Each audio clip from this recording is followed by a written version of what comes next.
And we're back with our group, having gone to the tomb of the immortal warrior, which had a pocket dimension to the Fey realm, encasing the warrior's playground, a fun little pocket world where every question can lead to a wager, and every wager is for 10 gold, where death is not quite permanent there, but there are interesting punishments, making it a very weird place to hang out.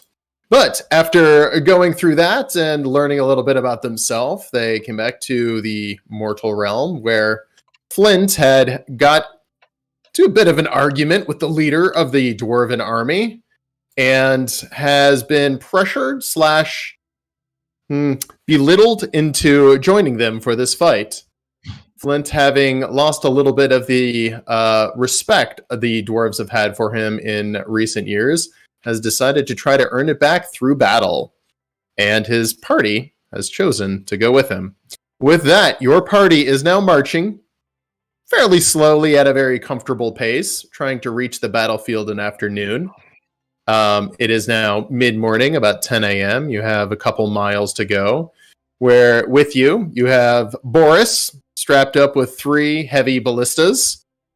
The ballistas, we'll say, are on a small cart provided to you by the dwarfs, and your handler, Mr. Goodeye, is with you guys as you move out to the battlefield, expecting to face the Crichton Horde, a group of lobster crustaceans, water-based creatures that, so far, nobody has been able to effectively communicate with, and several expeditions have been lost to these creatures. In response to that, the dwarves decided to do what dwarves do: send in the military and pound them into dust. With that, you guys are now moving, and Good Eye goes over to you, Flint, pulls you aside. We lost music. He pulls you aside and says, "Listen here, Flint, buddy.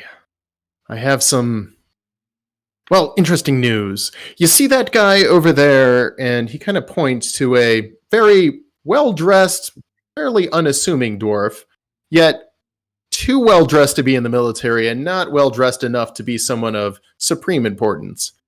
He's an observer for the Dwarven Council, a bureaucrat, if you will. Well, when they found out you were here, people know you kind of represent the old ways. They've pulled me off of your crew. I'm now going to be running the cannons. They've given you 3 ballistas, and we only have 2 cannons. This was done intentionally. They're ready to watch you fail. Just know that in the spirit of competition. I'm very competitive, and I intend to win, but I also, may the best dwarf win. And he extends his hand to you. I appreciate it. You're clearly a man of honor, and you clearly aren't like the rest of them. So I appreciate that. And may the best dwarf win. Yes, and I've been serving with these here. 3rd platoon in the center. They're quite professional. Most of the others are new recruits. They're eager, and eager is good. But honor comes with time, comes with battle. They'll learn. They just need some time and some battles. Dwarves like us, we're old. We've seen more of this world, and we know your word is your bond. And it's better to just do business in the light. Certainly. And thank you for the heads up. I mean, do you know anything about him, or is he just going to be observing? He's observing, and when they found out you were here, they sent a message back to the Dwarven Council, and they were very excited as, this is going to be an embarrassment for the old ways. You've been very vocal about how we need to stick to them, and, these new weapons, those old ballistas, you don't stand a chance. Just keep your crew together and make sure you don't do anything to really embarrass yourself, and you can walk out of this with your pride. Oh, and I have some good news. And he pulls out a little piece of metal from his pocket and walks over to your lapel and fastens it onto your lapel. Congratulations, you've been promoted. You're considered an auxiliary captain. Well, thank you. This is certainly news that someone could receive. Yes. Here, I have these for the rest of your crew. And he hands you little V-shaped pieces of metal. These are for your, I guess, privates or whatever you want to call them. Good luck and bring as many of them home as you can. And he hands you 5 little V pins that you could fasten to their lapels if you want, as that is the tradition for how they would wear their rank. A private being somebody with under 2 years of service and has never seen combat. I'm going to go ahead and take them back to the group, and I'm going to gather you guys up. So come on, team, huddle up. I have some news. We're going to be responsible for our own ballistas. So they've reassigned Good Eye, and I am the captain. And so I think we should have a ceremonial prayer. I'm going to induct you guys into the Dwarven Army as an auxiliary private. Uno, do you have any questions? You look like you have something. Oh, I thought you were going to induct us into the official Dwarven Brotherhood, but I suppose that can wait for another day. We've got to prove ourselves. What do you mean when you say that we're responsible for our own ballistas? So the ones that we have on Boris, we're going to operate ourselves. They are. I don't want to put anything on you guys that isn't necessarily important, but they're watching me and they want to see that we succeed with older technology, and they're hoping that we fail because, of course, they are. Well, so they want to see you fail.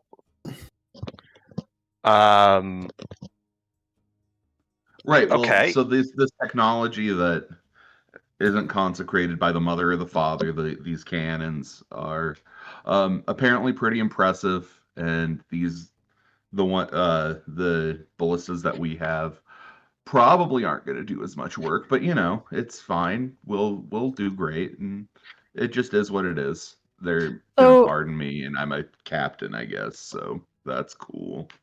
So, if it's a bit of a test about the old ways, why are we even using these things and not just fighting with magic and our normal weapons? I mean, these are pretty archaic. They're just big bows. Not to oversimplify it, but... Well, I mean, Flinthunt, do you have any way that we can increase their ability to fire well? I mean, what do the old ways say about old weaponry and to enhance its ability? Well, I think what you guys have to realize is that I'm a runesmith. I mostly deal with the runes that are on Uno's clothing that I put there, the armor, the runes that are on my weapons, and that's mostly just to bestow various powers to those who understand them. And well, how long would it take you to carve a couple of, or at least one decent rune into the 3 ballistas we got on Boris? I mean, is there something that would help? You already told me before you carve it on weapons, armor, clothing. I mean, there's got to be something that could make sure that, they aren't going to fall apart on us as soon as we fire one bolt. They won't fall apart on us. We're going to construct them, and we're going to do a good job. We're going to put them together. Do any of us even know how to shoot these? I mean, I feel like if it's like a giant bow, I could figure it out. Yeah, about the same as Uno. You just got a firing mechanism and you load it. You'll be fine. I'm not that worried about it. They are It's just- fired with wisdom. Well, I've got that in spades. So Yeah, I ain't probably gonna be of much assistance. by my count, there are 3 ballistas and 6 of us. So, What does it Captain, take to load them? Strength. Athletics. And you also have Trissa. Hence the 5 mosquito wings Yeah. for privates.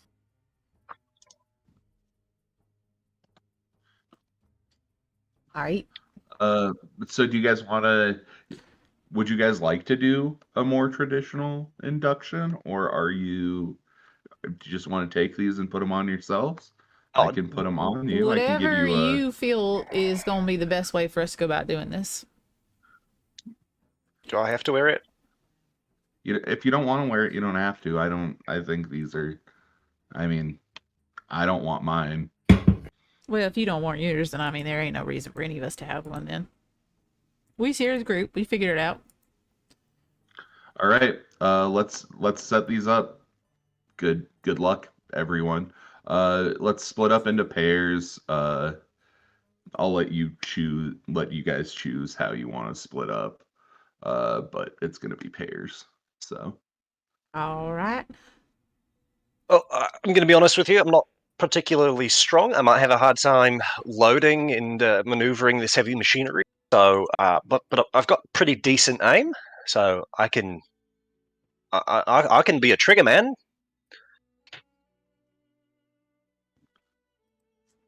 I'd probably do better aiming than trying to load something. Does pretty good with her aim. She got me with a beer in the face last time, so I'm pretty sure she'll be loving to be on trigger this time. Ooh. Yeah, I'm pretty weak. I ain't that strong either. Y'all don't be looking at me to load all these damn things. I don't know, you slammed my head pretty strong last time. That was different. This is different. How? I Oh, was just going to say, I think that you're such a capable individual that if you set your mind to it, I think you could do just about anything. Now, I love that confidence you have in me, Uno, and I will accept that and say, yes, that is very true. But, yeah, I can't load 3 of these things in one after the other like that. I mean... I'll load one. I can certainly be a loader if. Well, if can you 3 Tessa feel- help us? Tressa. Tressa help us? Sorry, I couldn't remember her name. Yeah, she can help. Yeah, Is can we she- get clarification on, because we're all calling you something different, slightly Tressa? different. Tressa. All right. Tressa? I mean, I usually go by Trissa, but you can call me Oh. whatever you want. All right. So if I called Trissa. you Joe, would you answer to Joe? She just keeps walking. All right, well. She can use her blind rage, She got that. Well, Tressa, then we're the 3 loaders. Y'all are the 3 firing people. I mean, let's get ourselves in a good position, set up, and if we need to rush the field and take them out, we rush the field and take them out. Nola, you want to ride with me? Ooh. Whoopsie. That was great. Nala Alright. was a bit offended by that. I don't know why. Hard no. Flint? Trissa? Didn't realize I was such a repugnant choice. No, it literally was the wrong button in the wrong situation. Please hold while I figure out what just happened. Sorry. I'm so sorry about that. That was my bad. I just Worries. completely hit No a worries. button Hey, that I no didn't worries. mean to hit. Okay. Tressa, do you want to ride with me? Yeah, I'll ride with you. Ride with me? Okay.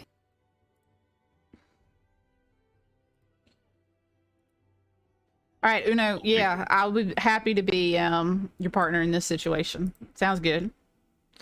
I've got the big strong dragon. All right, Dove. Come with me. It'll be great. We'll do great. I want to be kind great. of. Cortinius walks over a bit to be a bit closer to Flint, kind of looks at him and goes, "How much trouble would you be in if we didn't do a good job firing these things?" I mean, it's unclear. I think the general seems like he's honorable or whatever. Oh, God, I hate this. But we'll I think we'll be fine no matter what. I'm playing ball. They're mostly just trying to take my honor and what's left of that anyway. So we'll be fine. We'll just keep going and do what we do.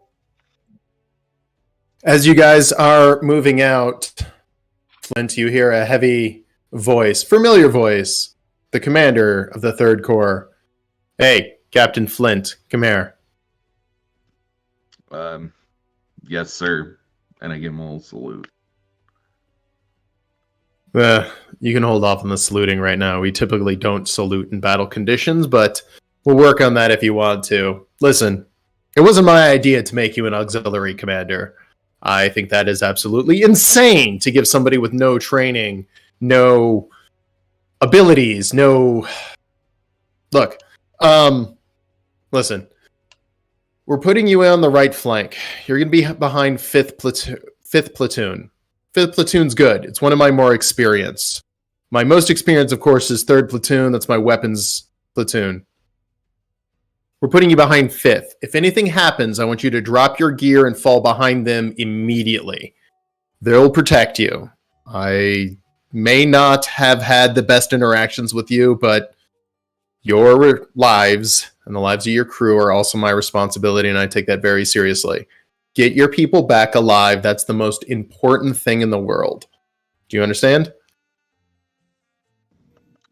If you do that, you didn't do anything wrong. I'm glad to hear that you're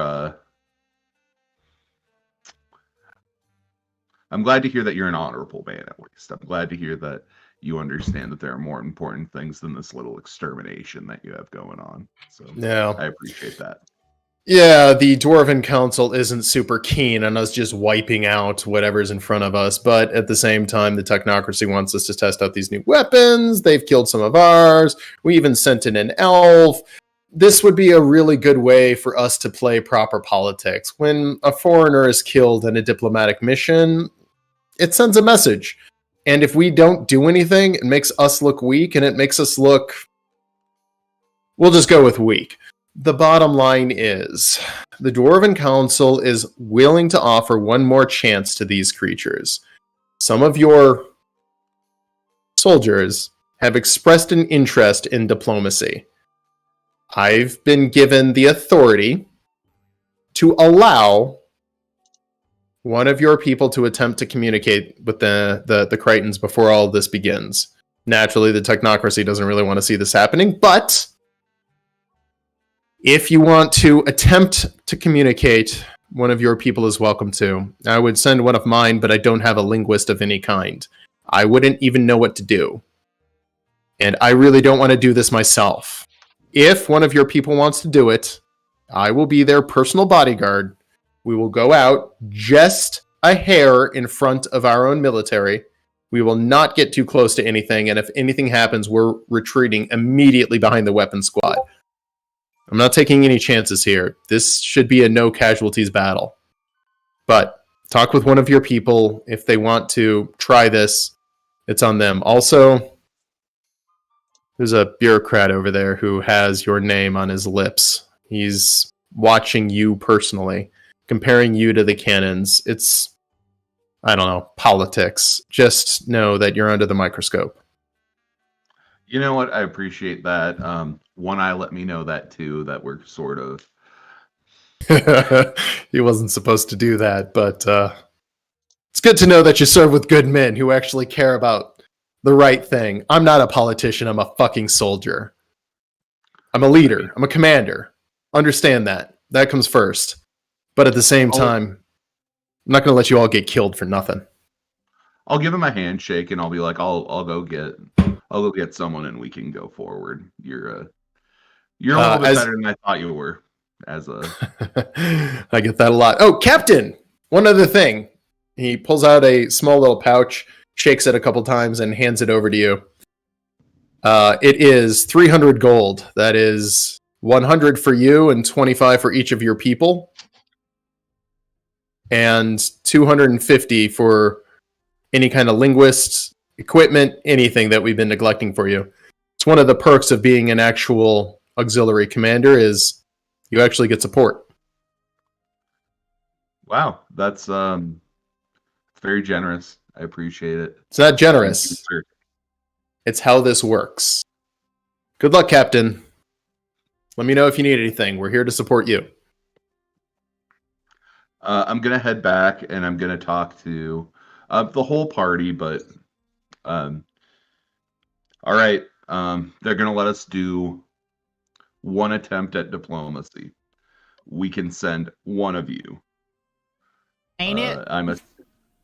I was just gonna. I think as captain, that either Uno or Cortinius will be most amicable to the role. I think do either of you have speak with animals? I was just going to ask, Sure do. would we know if these crabs count as beasts or if they're like people? Would we know? No idea. Okay. Nobody has an idea. Yeah, it's there. You'll go alone with the captain or the commander. I'm the captain. Ugh, man. You all right there, Flint Hun? Here's money. And just throw the money. I gently hand that to Dove. Here you go, Dove. How much was it? It was like 300 gold. He handed the 300 whole gold. Uno, I think you might be the best person to go because you can try and talk to them if they're actually animals. All right. But what if they just actually are as bad as the dwarves say? They just kill me, and then I'm dead, and Uno is no more. I mean, you're going with the commander. You saw what he can do. He's a pretty capable guy. All right. Have they set up like a parlay or something, or is it like us going and trying to talk to all of them? I think I should probably get some details. I know I was excited about diplomacy, but I didn't think that it was all going to come down to me. Now, Uno, Okay. you all right there, hun? Yeah, just groovy. Yeah. And the you mobs ain't are nervous really at swarming. all? You ain't worried? Oh, well, no, of course not. I mean, we've all got big pinchy claws and hard chitinous shells. It's good. It's good. Yeah. Uno, how about this? What if you ride over there on Boris, and that way, if something goes belly up, he can run back here with you? Yeah. Now, I like What the if- sound of that. What if something happens to Boris? That's just what I was going to say, Duff. I wouldn't want to put him in a compromised situation. Well, maybe you should ask him first if it'd be all right for you guys to do that. See if he'd be down to do something like that. It's not even wearing armor. I mean, Like- he's a fast No. pig. Is he fast? I mean, I don't really know. I'm just making stuff up to make Uno feel better. Don't tell him I said that. No, What? I love that you've embraced Boris, but I'm disgusted that you would risk his life so senselessly. I mean, Boris, I'm risking your life, so I mean, senselessly, your life, his life, my life. but it's like there's a spectrum of value on the lives that we're risking. Nah, I feel like each life's about the same right now in my eyes. So your Uno, life, Boris's life, and you don't have to go if you don't want to. No, I do, because maybe it works, and maybe this is going to save a lot of lives. Maybe it won't, but I think even if I lose my own, that's a risk worth taking. One life for the life of who knows how many dwarves and Crichtons. All right, I'm in. Point me to the bodyguard. I hope it's a big one. I want to All kind of trail behind Uno and try and stay a little close as they leave the lines. I Okay. take him to the commander, and I hand him off. Okay. And As you walk up to the commander, do you guys all have the map? Uno's become a package and it's being handed off to the commander Yeah. for diplomacy. Do you guys all have the map? Yes. Yes. Okay. As you walk up to the commander, he is, of course, in the center, right behind the weapons platoon. Moving behind all of these dwarven axemen, you see the front line is comprised of what looks like riflemen. The rest have heavy axes. And interspersed in most of the platoons, there is one guy who has a very heavy, unique-looking weapon that is slightly flaming, like frothing flame at the front. There is also a very large guardian just behind the center platoon, being third platoon. The commander is just a little bit offset to the right of the third platoon. Uno, as you and Flint go up there, you hear the kind of jeers, if you will, from the other dwarves. Everything from, give him hell, Mothman, to go get him, Bug Dude, and all right, Squirt, go ahead, end this the easy way. And some people are saying, tell him we're gonna fuck him up. You're getting everything in between, but none of them directly at you. They're just very interested in what's going on here. I'd like the record to show that I'm taller than all of you. So, deal that. And as you say that, all three platoons that can hear you just bust up laughing, and you get everything from, he's all right, to, yeah, well, I have much bigger lats. Yep, fair. Hold on a sec, Flint. And Uno would double back over to Cortinius and just drop and say, I know that we haven't known each other all that long, but you've been there for me. You've saved me on numerous occasions, and I just want you to know that if this all goes horribly bad, that well, I think of you as a friend, and I don't know if I've really ever said that to anyone, so I guess just Uno, if it goes horribly wrong this time, I'll still be there to try and pull you out. And Uno just gives you a hug. Or tries to. Also, yeah, up for the record, Cortinius is not short. No, I know. Satyrs are pretty tall. If Cortinius was into a hug. Yes, Cortinius hugs Uno back and kind of like ruffles his hair. It's like, we'll be there. All right, you got this. You're a big strong boy. Big strong boy. Remember, you're trying to make friends with them. You're not trying to scare them. Of course. All right, Flint, shall we? We shall go on. Okay. I continue following behind them, just staying like 50 feet away. Okay. I'm go gonna ahead hurry and, back to show me where you are on the map. I have in the lower right the approximate formation you guys are in. Do I have that right? Flint's behind Dove, and then you two guys will take up position behind your loaders. If I make it back. Yeah. Yeah, I guess. Okay. As you go over to the commander, I don't have him marked. Commander's just like, all right, Mothman, here's the deal. You're going to stay real close to me. You're not going to go more than an arm's length away. And if I say get back, I want you to run exactly where we are now and go to your post. Do you understand? Yes, sir. If I say run, where do you go?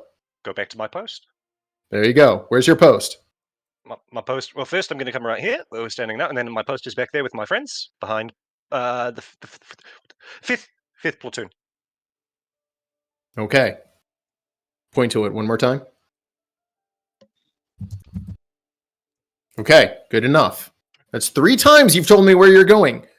Don't do anything else. And he pats you on the back, but he also grabs your collar. And you could tell he's grabbing you because he doesn't have complete faith in you. Come on, little man. All right. No more than an arm's length away.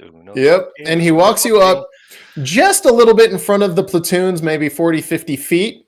And then a little bit further, right to where things start to change. And there's a slight slope to the whole architecture of the land. And you can tell it's becoming more marshy, more wet beyond that. There's about 10 to 20 feet of this weird... The grass has changed color, and everything within those colors is changing color as well. It's almost as if there's something in the soil itself that is causing the trees and the leaves to change color. Then as it gets closer to whatever that Crichton nest is changing color again. Not better, not worse, just different. And then all the way up on, again, this slightly sloping hill that's only maybe 1 or 2 degrees. When you get up to the top where all the purple trees are, that whole area is like a wet mud. And you guys stop just beyond that wet mud and just testing it. You step into it and your foot sinks down a little bit more than you were expecting. And it feels very sticky. Not artificially sticky, just sticky with mud, as if it's maybe 6 inches of heavy wet mud. Uno looks at the commander and kind of points down, just like, he's like, yeah, this is far enough. We don't want to go in there because I want to be able to run real fast like. All right, little buddy, what do you need out of me? Do you want me to step back? Because I want to be as close to you as possible. I think if you just step to the side, that way there's nobody directly behind me, so that if I do have to run, we're not going to hit each other. Love it. Sounds good. And he steps a few feet to your left. All right. Please don't let me die. Flint, you may do what you would like. Uno? So when I get back, when I get back to the group, I'm going to, I'm just going to go talk to Dove and Nala, and I'm going to be like, they're making fun of me, right? They're mocking me. Well, of course. I mean, that's pretty damn obvious. I mean, both of us can see that. Ain't that right, Dove? Yep. Dove, I haven't known you very long, and I don't know if I have the right to ask you this, but do you want to fuck up one of their cannons? Absolutely.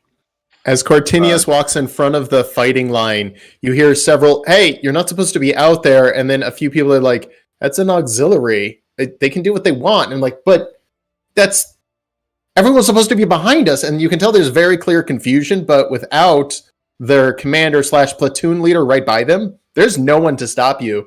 I let them go for confusion for about 30 seconds, and then Cortinius turns around and just goes, shh, and turns and looks back towards where Uno is. Yeah, they're not going to stop you. I just want to make sure I'm in range if he starts getting hit. Yep. Dove, you have 1 minute. What are you doing? All right. I would like to burn a point, use distance spell, to double the distance of my mage hand. And I would like to use my mage hand to try and sabotage. Okay, so these cannons, that's not a great image of them. They are on a wheel, or a cart, basically. These carts are locked. There are these very large camel-looking creatures with multiple humps, hence the term humping. That is the carrying creature for these. They have been detached or unlimbered, is the proper term, I believe. So these cannons are sitting with wheels locked. They look loaded, as far as you can tell. There is a fuse contraption. There is obviously the cannon. There is several barrels of gunpowder beside it. And there are 3 dwarves at each of them with Good Eye at the back of it, making 7 in total. But everyone is watching Uno for the most part. What is their lighting source for the canyons? It looks like it would be several very long, looks like the little candle thingies that altar boys have. But it's just a stick with a fire on the end of it.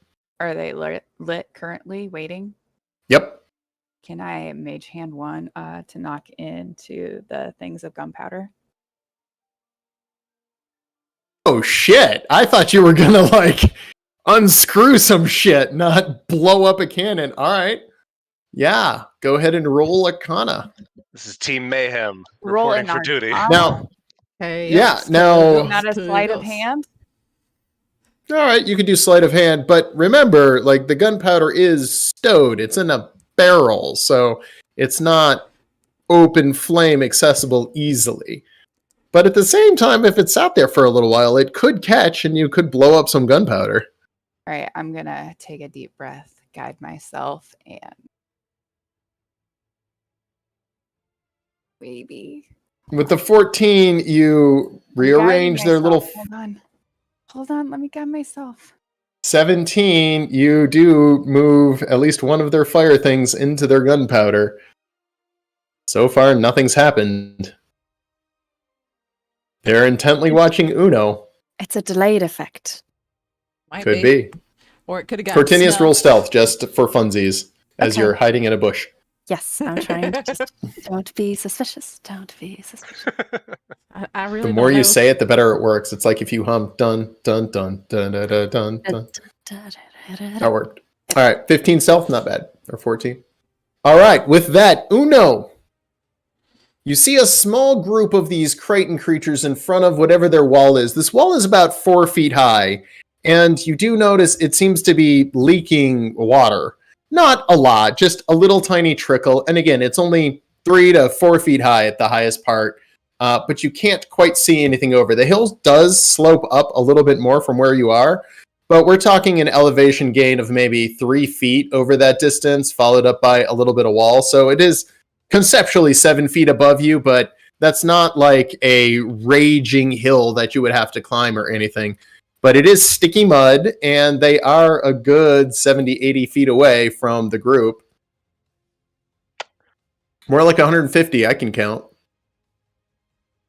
All right, so got some distance to cover. Can I see anything beyond that wall since it does slope up?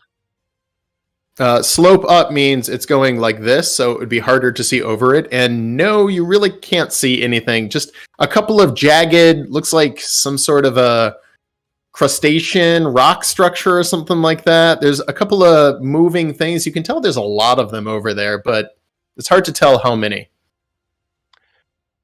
All right, well, I think we're going to have to get a little bit closer, because if not, then I'm going to be shouting, and shouting kind of sends maybe a less than diplomatic message. So stay close. And Uno's going to just try taking a step into this sticky, with 1 foot, keeping 1 foot back to see, am I going to sink if I put my weight there?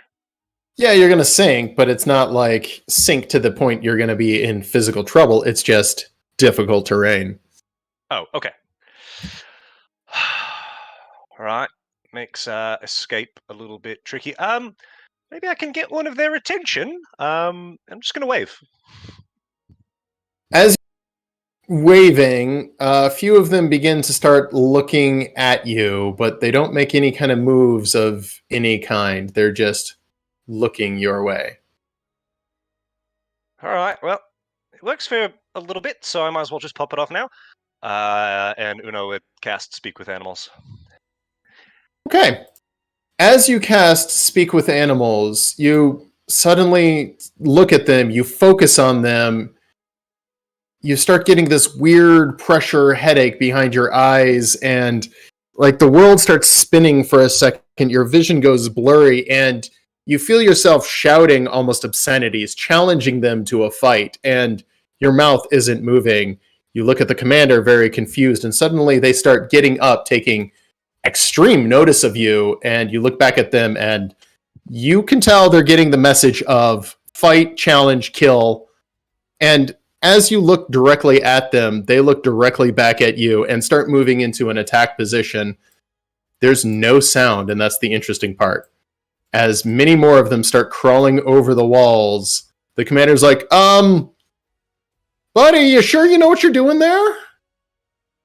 As they start making a reverse crescent in your direction, seemingly unaffected by the terrain. What did you do?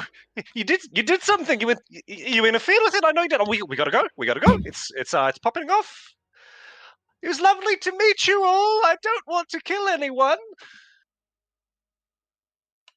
Now, can they understand him when he yelled that up near them? You don't know. You just know they're moving into crescent formation. The dwarves start getting ready for battle. Uno, do you want to do anything else? Oh, gosh. I think seeing how poorly this went, Uno is just going to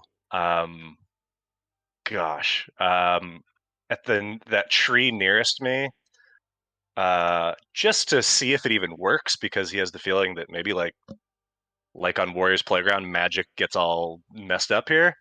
He's going to point to that tree and try to make it blossom with Druidcraft. Okay. Describe your Druidcraft as the tree does blossom. So the swarm of moths shoot out, goes toward the tree, swirls around it in this little vortex, and when they dissipate, there be blossoms. There's a brief arcane flash, and as this tree starts blossoming, the creatures charge into a mad dash in direct attack formation at your guys' entire line. The commander goes, "Run!" as he runs up to you, grabbing you, and starts pulling you back as fast as he can. Uno, what are you doing? Dashing. As soon as they start to sort of hurry around Uno, I want to cast Fog Cloud right behind him so they can't see him immediately. It's 120 foot range. Yes. It's 120 foot range. I want it to be like on the other side of him. What's the diameter, or is it 20 foot radius or 20 foot diameter? 20 foot cube. Cube. And you want it right here. Just to kind of, other side of him so that he's not Behind running him, through yeah. it. Gotcha. Poof! Poof! Yeah, there's a little teeny tiny fog cloud as this little guy is running away from it. Just to confuse them, maybe. To Yep. give him a little bit of cover. And as Uno's running, he would say, Court, run! Yep, I'm on it! And Cortinius starts running back to the line. Okay, go ahead and run back to the line as they are charging, and feel free to take your positions. The ballistas have a range of 250 feet, which, just for reference, is kind of a ways. Yeah, 240. So So they can get shoot to the to- yellow line, basically. Is Yeah. that close enough? Yeah. Okay. All right, I've got bad news. Something weird happened. I tried to speak with them, but then I was speaking. Someone was speaking for me and hurling insults, and then they didn't like it. So I just want to stress that I didn't mess this up. It was messed up for me. Wait, Uno, you saying that you didn't actually communicate with them? Something else was no, communicating with them? Something communicated through me, but it wasn't me. What I'm a did it fast out. sound like? It sounded. In fairness, it sounded a lot like me. What do you mean? Like, the words were your words? It was just... Yeah, but I wasn't saying them. What exactly did it say to them? Do you remember? Oh, kill, war, fights, death to all of you. So basically, you were throwing down a gauntlet and insulting them, even though you weren't saying it Yes. yourself. Yes, that is Am I getting that right, Dove? Like he was saying it, but not saying. Well, I'm getting myself confused. Hold on. Something else was talking through you? Is that what you're saying? Yeah, I was like a puppet. And So while you guys Oh, are discussing this, I'm going to go ahead and add it's listed under your actions as ballista. It does always hit, so you don't have to roll attack, and if it's loaded properly. Let's see, what's your name? Dove. And what you do is you just roll damage on it, and the damage is how many enemies you have damaged and or killed. And so what you're doing is you're just attacking these creatures, of which there's close to 300 of them, attacking in a reverse crescent formation. Their masses are large but completely disorganized. You can tell there's maybe two different kinds of them. The smaller ones and what looks like larger ones. The larger ones are on 4 legs. The smaller ones are only on 2. And they are swarming towards the dwarven line. With that, the dwarves get ready, and you guys hear 2 very heavy, very loud as the 2 cannons fire, slamming into the unit on the furthest on the left. Oh my god. There we go. Oops, sorry, I got disorganized. There we go. Slamming into the unit far to the left and dealing a fair amount of damage. Several of these Crichtons explode and fall, but they're still coming completely unfazed by the cannon strikes. Your squad is now in range. What do you guys want to do? Now, what do we need to roll to load? They're currently loaded, so nothing on this round. All right, fire away. I look at Flint. Are we really shooting them? Obviously, they're now attacking us. Shoot. Fine. Cortenius just unhappily shoots at the closest one. We should probably focus some fire. Maybe we can keep ourselves a bit safer. Yeah, go ahead and, as your captain, do this nearest group. Oh, Cortenius was just okay and just started shooting. The ballista strikes one and pierces it right into another one. The second ballista fires, hitting several more of them. They do partially resist it, with the third ballista firing, missing, somehow getting in between all of them.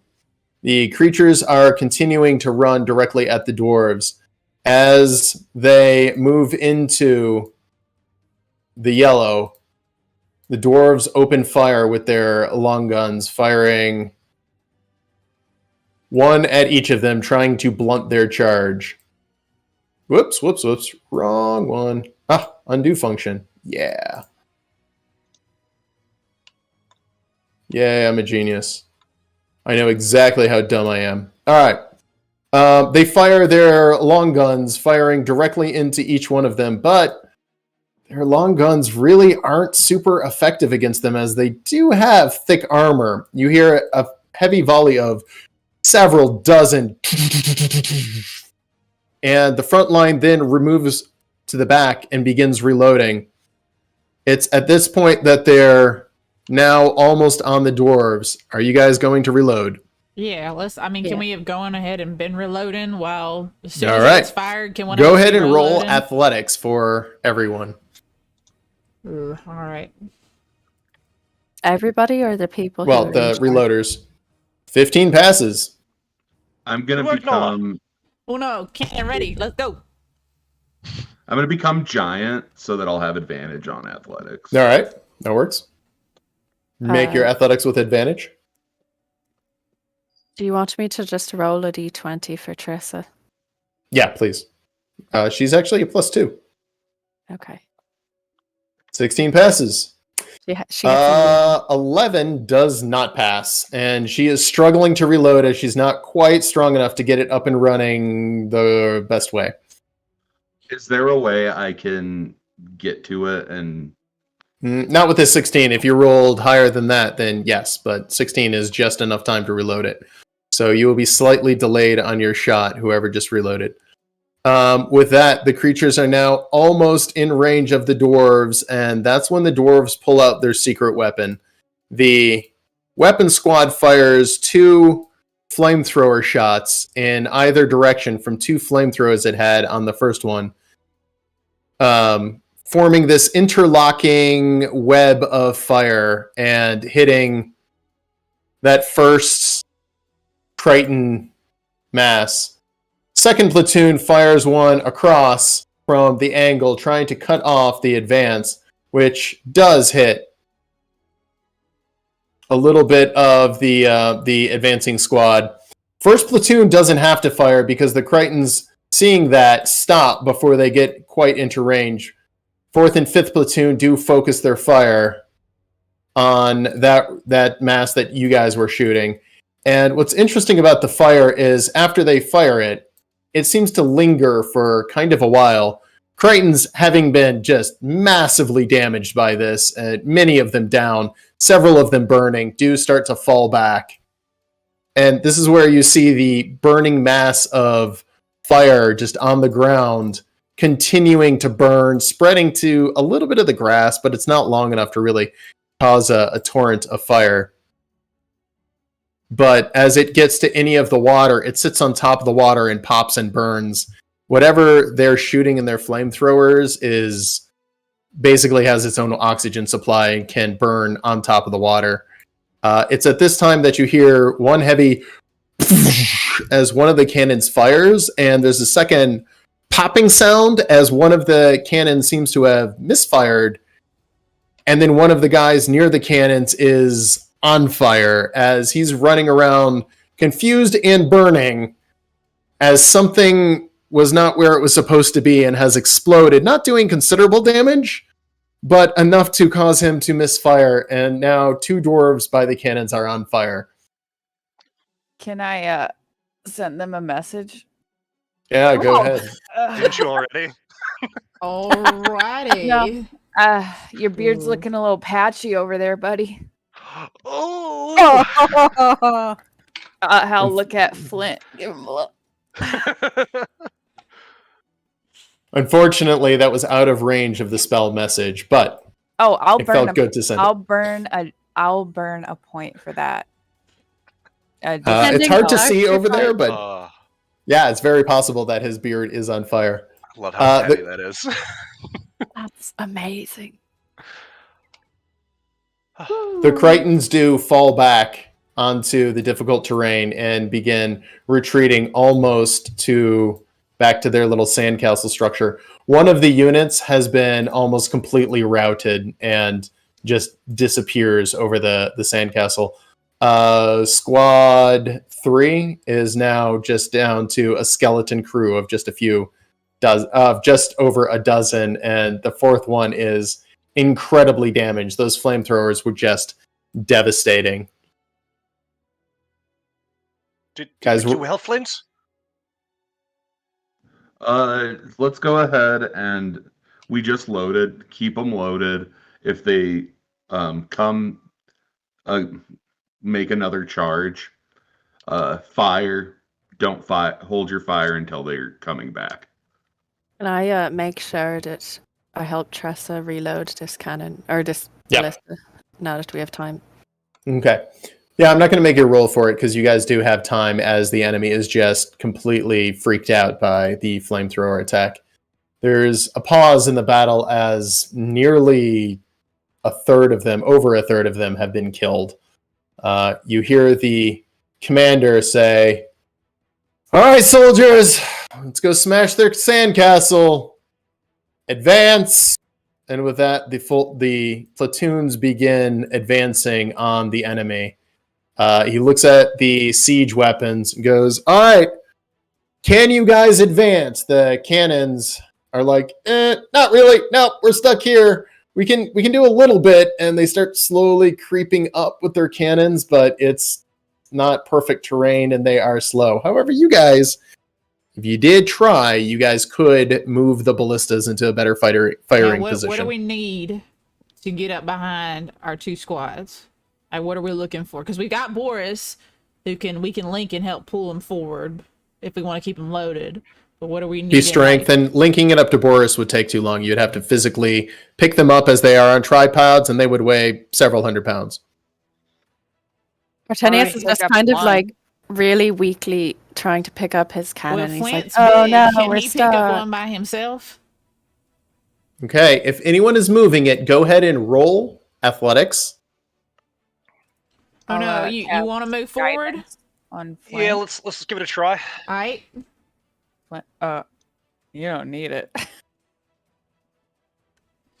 And not as good as I could. Okay, so Flint and Dove, you guys are good. You can position yours wherever you want. Uno and Nala, you guys are good. You can position yours wherever you want. Get your Cortinius, ass and stop are you phoning it pretending. in? Come on. Do it for Flint. Is Court phoning it in with Tressa? Hort really Tressa- does not want to move another one forward. I'll just go help them reload what they have. Tressa rolls a 9, which would basically Yeah, move it okay. halfway to where you want it to. Okay, I'm rolling athletics, you said. Yeah. Fine. I have a negative anyway. This might not even be phoning it in. Oh, okay. Ooh. You have freedom of movement and can move it essentially wherever you want. Court's doing Cortinius great, is but the they just strongest look like man they're alive. struggling. Yeah. All right, you just- Cartinius moves up, but I take my sweet ass time setting the ballista back up. Hey, she got nothing but time right now, really, Court. You got nothing Fair but enough. time. I guys- do want to make a point. I want to try and look at this fire that was on the ground. I want to try and see if it looks, like if it resembles any sort of fire I've seen before. Roll perception. Yeah, that was intense stuff. Yeah, I'm kind of spooked by it. Flint, I see why you're not a big fan of that. I'm not a big fan either. That seemed too much. That was, it had a greenish blue flame, very deep in color, and flickered with these weird arcane tendrils, as if there was something in that fire that was not simply chemical. Nah, you're Flint. right. That fire wasn't normal. Flint. And it ain't appropriate. Flint, they're giving you shit for nothing. They're using magic in their fire as well. Kind of point out as we walk past them, like that's not natural. There's something magical there. Can I do It's an at this- Arcana check? Sure. It's like Cool. nothing you've ever seen before, but there is some sort of arcane magic somewhere in that fire. There was the telltale arcane tendrils in there, and the way it sparked and popped. It wasn't natural. It wasn't like something you've ever seen before, and you've seen enough chemicals burning to know what chemicals should burn. Is it like? Can I tell if it's good, evil, neutral, or can I not tell that? Not from this distance. If you had a sample of it, yeah. How far away is it? From where you guys are, the nearest one would be probably 30, 40 feet, exactly where the current axemen are as they're walking over burned, scorched earth. It's completely can I do abandoned post, and do a recon. No, I'm staying where I am. Can I do a ridiculous thing and use shape water to kind of bring a bubble of it over? Because you said it's All right, just go on ahead. top of the water. 30 Yeah. feet range. Can I make a little bowl of water and pick up some of the Sure. fire and bring it towards us? Yeah.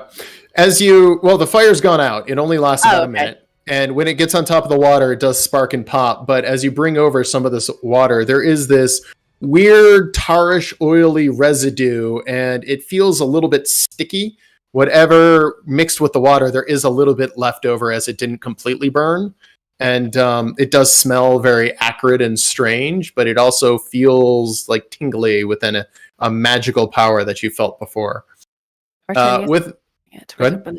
Cartenius is poking it with one of the ballista bolts. I'm just like trying to... Playing with it. Yes. It's at this point that crawling over the wall, there is a massive singular creature, a gargantuan war crab.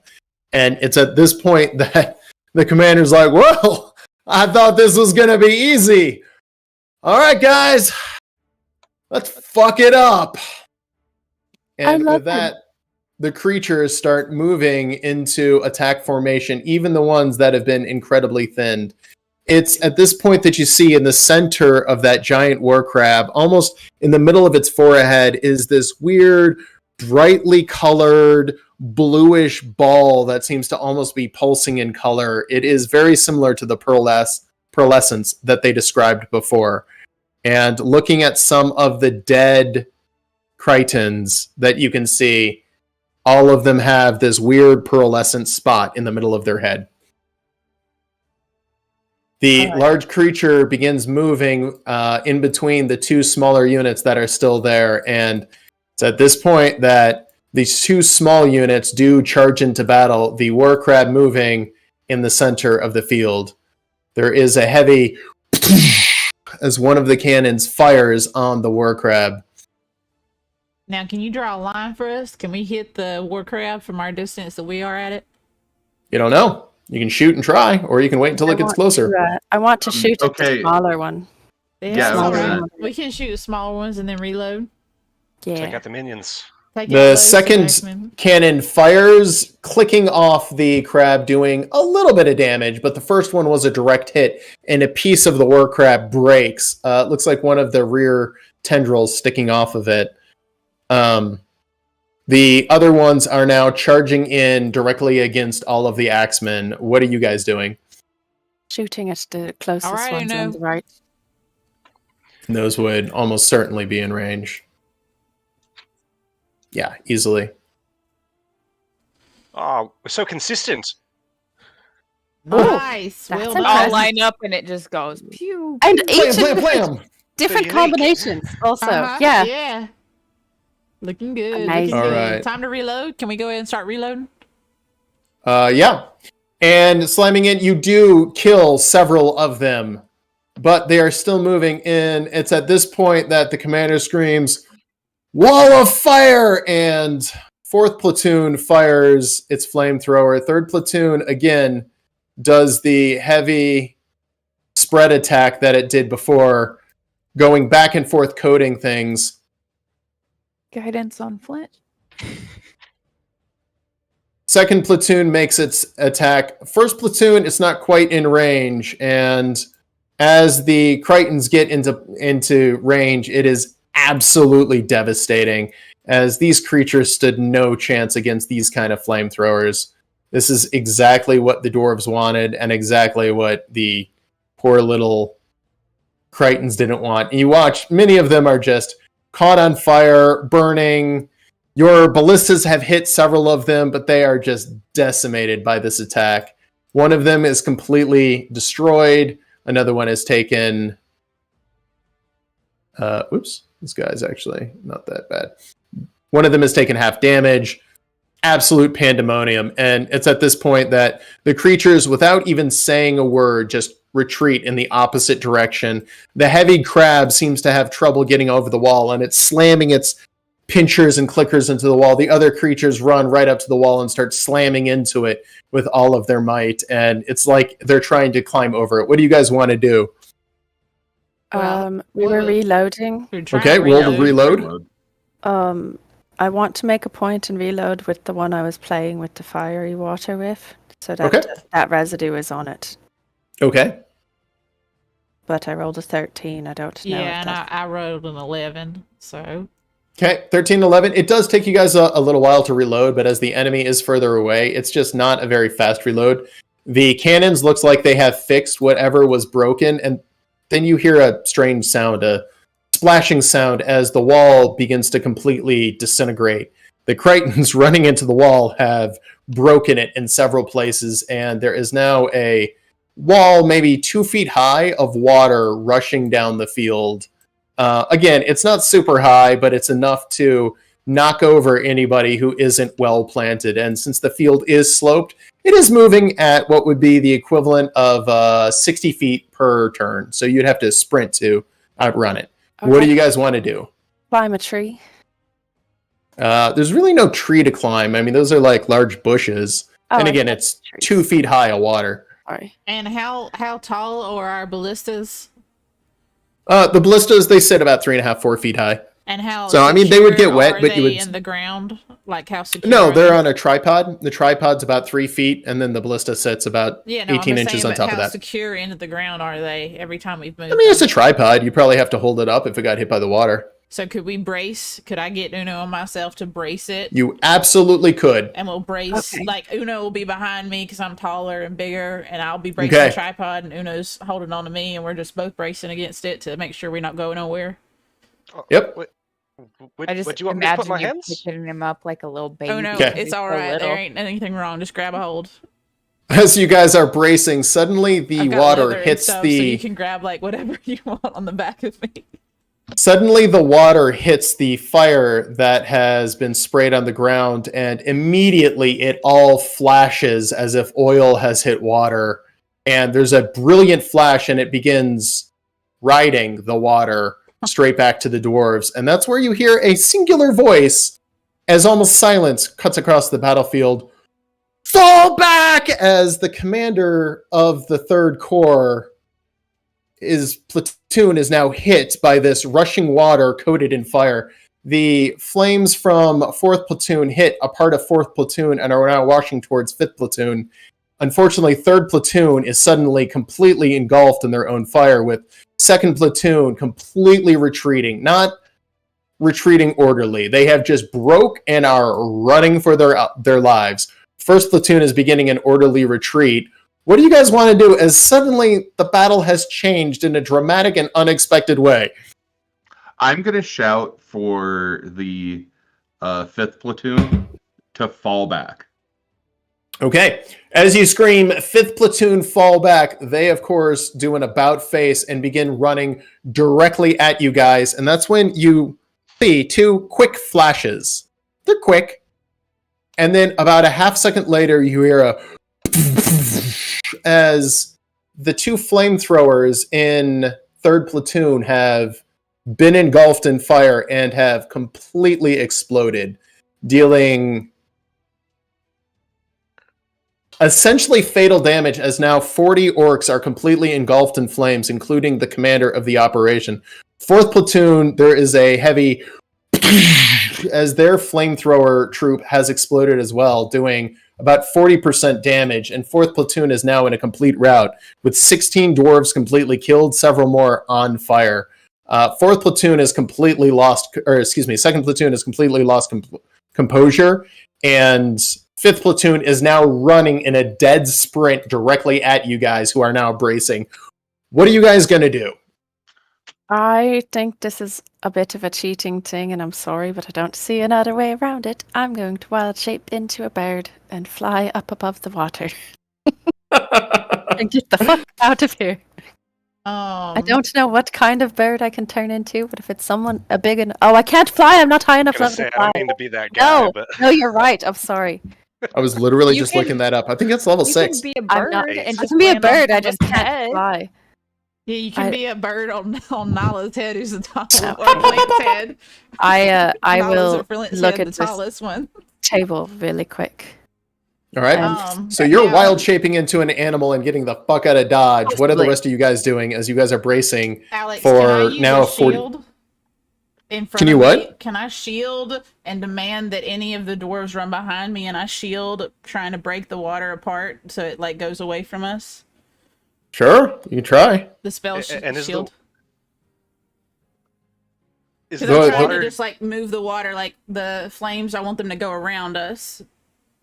The water coming towards you guys isn't nearly as on fire as you guys were about 40 feet away from it. It has dispersed as when oil hits water, it spreads out real quick and it burns real fast, real hot, but not for very long. Well, if I hit it with a Where ray you of- guys are immediately, it may not reach you, it might. You don't quite know. well, But there are now many burning dwarves and many of them just all out running. The commander has been potentially killed or is on fire. The guardian in the middle of the battle is on fire. What are the 5 of you doing? I'm gonna try and convince the dwarves to, because I feel like there's no other way to fix this situation. I'm going to try to pull rank and get them to fall in behind me. So I'm gonna make signals for the and shout. All right, "Fall make an in, intimidation with disadvantage, as you don't really know the military lingo or language. You're an auxiliary, but they might listen to you. and can Nala, upon seeing Flint do this, immediately start yelling the same since she's like right next to Flint? 11 is not high enough to really rally all that many of them. A few of them do come to your cause, but for the most part, 5th Platoon is getting the hell out of Dodge. And I can't help and do it as well after seeing him do it. Not really, no. It would have to be a commander. You're not a commander in this one. Last campaign, maybe. quick question. Looks like the technology has failed, but the fire is like the threat. So what if we just like save the day and we show them that and we just win? Let's do it. Let's win. Now, Uno. Okay, Uno, what are you doing as these dwarves begin running around you guys and retreating behind you? You are now about to lose your escort. Only a few of them have actually stayed, but most of them have broken. Go ahead. Question: do they still have their flamethrowers with them? 5th Platoon does. Okay, well they're in front of us now, so we're not going to get hit with the flamethrowers, so we can just brace against the water. Yep. Yeah, Uno doesn't want to get swept away as he's running. And I mean, it's only 18 Nala's inches of water. definitely not gonna let Uno get swept away or anybody. I'd rather just brace against the water, kind of to the right if we can, and since they're past us with the flamethrowers. Are there any rocks or shrubbery like right next to us? There's a bush to our right. Yeah, there's a bush there. Left Grab- and right I want of us. to throw or have someone else throw out the grappling hook that I picked up. Tied to Again, some it's rope? 18 inches of water. It's not going to wash you away. It's think not we're like gonna it's be 6 fine. feet of water. All right. Just Never mind. brace against the water. As Just long as the brace. dwarves are past us, that's what I Yeah. was worried about. Yeah, the water washes over your feet and ankles. There's a little bit of a pushing, but with that, there are now dozens of injured and burnt and burning orcs. However, third platoon has been completely destroyed. They're essentially gone. The Guardian is now burning, but still seemingly functional as the fires go out. And it's at this point that the Crichtons descend on the now disorganized units. You guys are now in front of the fighting line, and most of 5th Platoon has retreated. You do have a small escort, but very small. What do you guys want to do? We Oh, did reload, didn't we? Yeah, all of Yeah. our ballistas Yeah. are fully We reloaded. let go. Yeah? Okay. If we're doing that and not running away, which I think we should do. Well, we could let it go and then run. That's Yeah. fair. See Yeah, how it goes. okay. Maybe they retreat again. The ballista I had played with in the weird water and reloaded with. Can I produce flame on the end of it right before Yeah. we shoot? To Yeah, light it lights a little bit, but most of whatever the flammable substance is gone. I wanted to see if it would work. Yeah, no worries. Okay. Ah. It didn't. Uno, you fire, and it seems to be absorbed in the mist of the chaos. You're not sure if you actually killed anything. However, the other shots are quite accurate, and several of them do go down as you loose. Cortinius, that one sticks directly into one of the Crichtons, and it seems to explode and pop with boiling water from the inside. These creatures have a lot of liquid in their body, and boiling it seems to be very effective at stopping them. That platoon on the right that you guys have been focusing on is near destroyed. You Can I try and guys, do a what are you guys fast- doing now? Can I try and do a fast reload of Uno's so Uno can shoot Yeah. again? Go ahead. You guys holding your ground and reloading? Yep. yeah, alright. but- we are. I'm assuming it's been a minute and I'm not giant anymore. No, you are not giant. Okay, I guess we're reloading. Giant on the hearts. Ooh, Hey. there's our reloads. That's a reload. Flint, you're so confused by all this and seeing all of these injured dwarves all over the field. You're a little beside yourself, and the reload does not go as planned. Who's making the... Cortinius. Oh, Cortinius reloads like a motherfucker. I was gonna And ask- Tressa does as well. Yes, I was going Flint. to ask that Cortinius uses her shape water to go and try to put out the Guardian. Because it's on fire, right? Yep. Not on fire. Splashing it with yeah. water makes the oily substance on it explode for a little while and like spray off. Well- Again, it's... Go ahead. Can I use shape water to pull water away from it? Yeah. Yeah, doing that is considerably more effective. Can I? Okay, Um, Cortinius is just going to abandon this ballista and run over to try and get within range of the Guardian. All right. 30 feet. And with that, everyone looks to the cannons and you just hear them go, "The powder's wet. It's not lighting." And you see them trying to desperately light and fire the cannons, which no longer fire. It's at this point that the Crichtons make a charge for the dwarves. Being that there is now about 3 inches of water, the flamethrower troops do not fire. And they decline to fire as there is a small running water directly, only a couple of inches, but it could be enough to carry the flame on everything. And the Crichtons are now almost in striking range. The rifle troops are unable to fire as well, as most of their weapons are wet. It's about to come down to a melee. The large crab creature is barreling for the Guardian. Guardian is the only thing that was high enough over the fire to get a shot off. Its shoulders rise up, and it fires a flamethrower attack directly at the large crab, aiming higher on it, trying not to get anything into the water, and sets the large crab on fire. But it is massive and not enough to bring it down. With that, it'll go to you guys. What do you want to do? I'm assuming I used my turn to just go try and pull water off the guardian. Pull water off of it. So I don't know. Cortinius makes it back at the end of this round.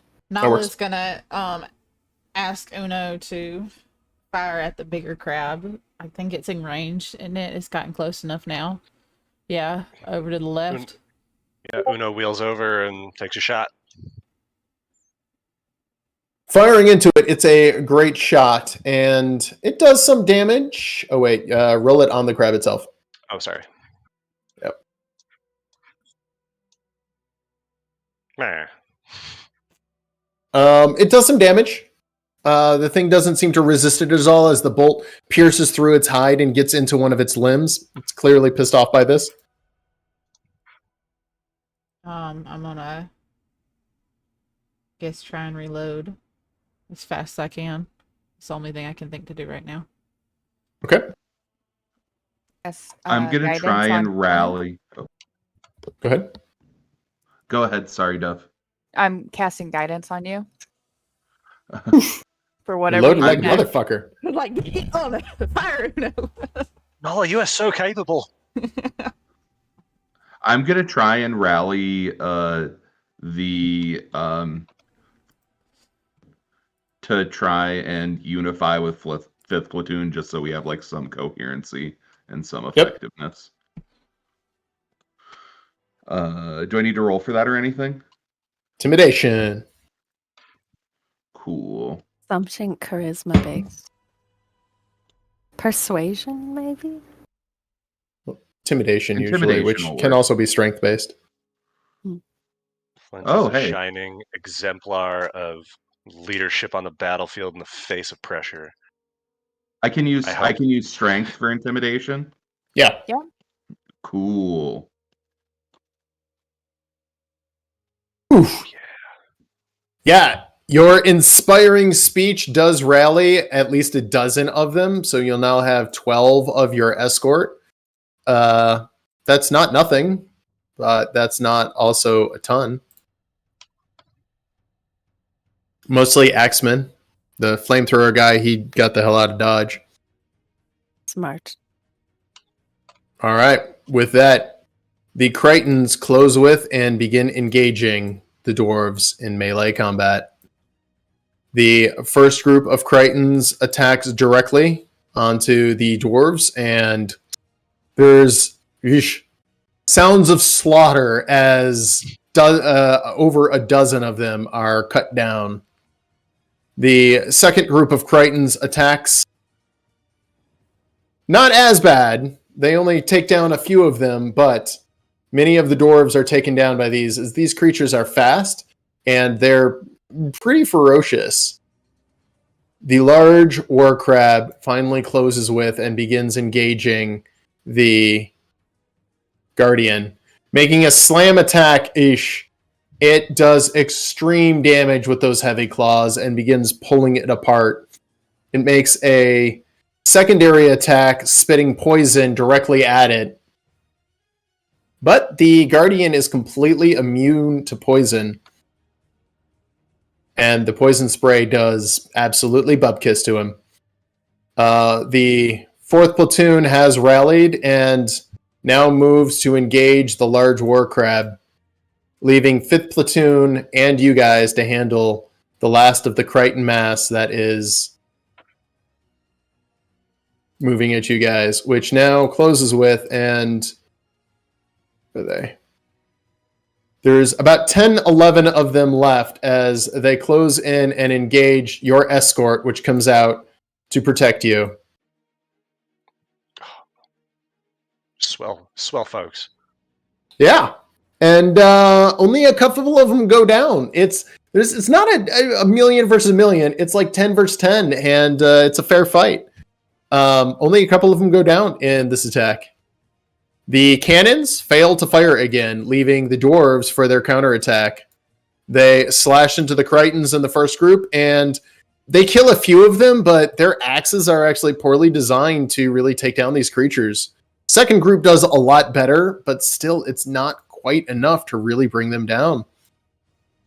Fourth platoon going up against the large crab makes its attack, and there's a heavy chopping sound, but their axes are resisted by the heavy skeleton of the large crab, finally leaving the guardian, who is now in point blank range.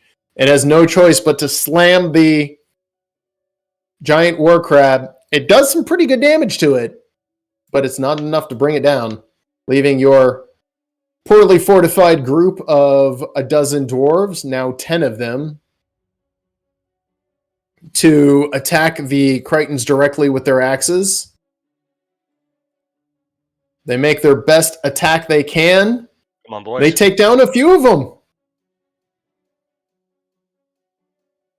With that, it's your guys' turn. I want to shoot produce flame at the Crichtons in front of us. I was Okay. gonna ask, could I have used a superiority dice to do a repost react on enemy melee? Did some of them It has to be miss? against you. Okay, just want to make sure. Thanks. Yep. Produce flame. Give me a d6 roll. I'll run over here so I can see him a little better. Yeah. A d6 roll. D6. Yeah. Okay. With that, you are able to kill 2 of them pretty easily. Unfortunately, they're fast and they avoid the rest of your produce flame. Does anyone else have any fire-based attacks that they want to use? Yeah, Cotinius has inspired me. I'm going to do the same thing and cast Produce Flame. Okay, d6.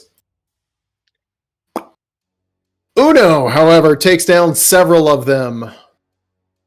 Can I what is it? acid splash on them? Yes. What As you fire your acid splash, it is absorbed by their skeletons and does absolutely no damage. Okay. They're not Okay. completely immune to acid, but they resist it, and that wouldn't be enough to take down a horde of them. There's only about 3 of them left. I'm gonna cast a big long line of fire at them. Oof. And what is your big long line of fire? Agonizer Scorcher? Oh shit, yeah, Did I they're hit fucked. them? Yeah. Yeah. There's only a couple of them left, and with that Scorcher, you're able to take down the last of them, burning the rest of them out. Can I get Uno to fire, or can we fire any of our bolts? Yeah, if you guys are loaded. Yeah, I know Uno's is loaded. I rolled a nat 20 on that sucker. Yep. Who's your target? Uno, aim for the shiny blue. Is it blue? I don't know. The shiny thing on the top of the crab. Go for it. Aye, aye. I have no idea what I'm talking about, but I'm just trying to get Uno to shoot the crab. Yep, firing into the crab, you do some damage. Bolt sticks in. Seems to hurt it. Are any of the other ones loaded? Did They anybody are, else? I But think I killed it. they're loaded. What the but hell just we happened? already kind of did something. Yeah, but Alex said we could still run back and fire our bolts anyways. I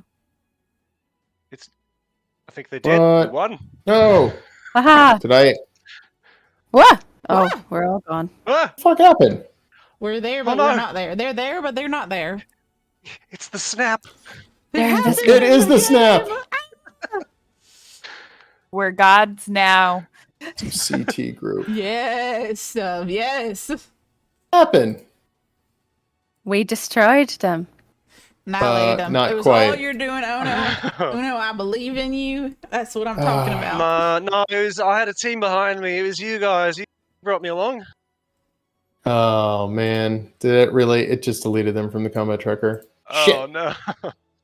It's all right. I remember about where all of their HP was. We and where they just were. annihilated God damn it. the ones in front of us, so they gone. Sorry about that. I haven't done something that stupid in kind of a while. I need a good old Control Z. Yeah, right. Yeah, there's no Control Z on this one though. Mm-hmm. That's one of the nice things about Foundry. There is a Control Z if you eliminate everything from the map. I mean, there is, but I just haven't installed it yet. Future endeavor. Future I endeavor. know. I do some stuff right, you know. All right, you guys were here. You guys were still holding here. I mean, Court, do you not want to fire the shiny bolt into the giant crab? Court has not wanted to fire a single bolt, and yet we've been doing it. So. And yet you also just cast flame on them and killed them all. So I'm not sure what you're against when you've been killing them this whole time. I would much rather use my own magic than this stupid then piece of metal. let Uno fire your bolt and set your flames on top of the end of the bolt, and we'll fire it at the crab. Right, Uno? Trissa can fire it too? Yeah, Trissa will fire it. Just set it on fire and let it rip. I've got a need to eat some crab for dinner tonight. I'm okay if we wait until after the Guardian's dead to take out this giant crab. That's okay. That's fair enough. Whatever you want to do. I can't Seems make you do nothing. closed. Definitely just want to prove to everybody here that Flint Hunt knows what he's talking about. Yeah. Exactly. So we should be fighting with magic. This does feel Yeah. fluky. Well, ain't the ballista still ancient in the sense that they're ancient weaponry, older? That's why we've been using it, ain't it? Yeah. And it works. It certainly works. So, yeah. But can we use the ballistas and set all of them on fire and fire again after the dank? Okay, they're all gone. What? They're back. One of them's upside down. He must have died. He's charging. He's upside down. He's hoping for a Charging for them and running away for us. I know.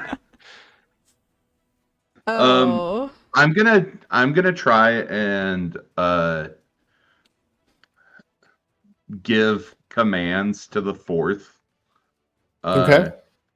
The 4th battalion patrol. What were we calling them? Platoon. Platoon. There we go. I don't know. They're just military words. Fuck those military people. Screw those military guys. They don't know what they're talking about.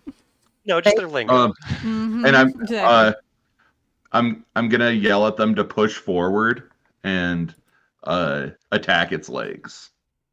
Okay. Has everybody played Halo 3 and Yes. remembers the scarab tank? I did not steal that from them. Take out the legs.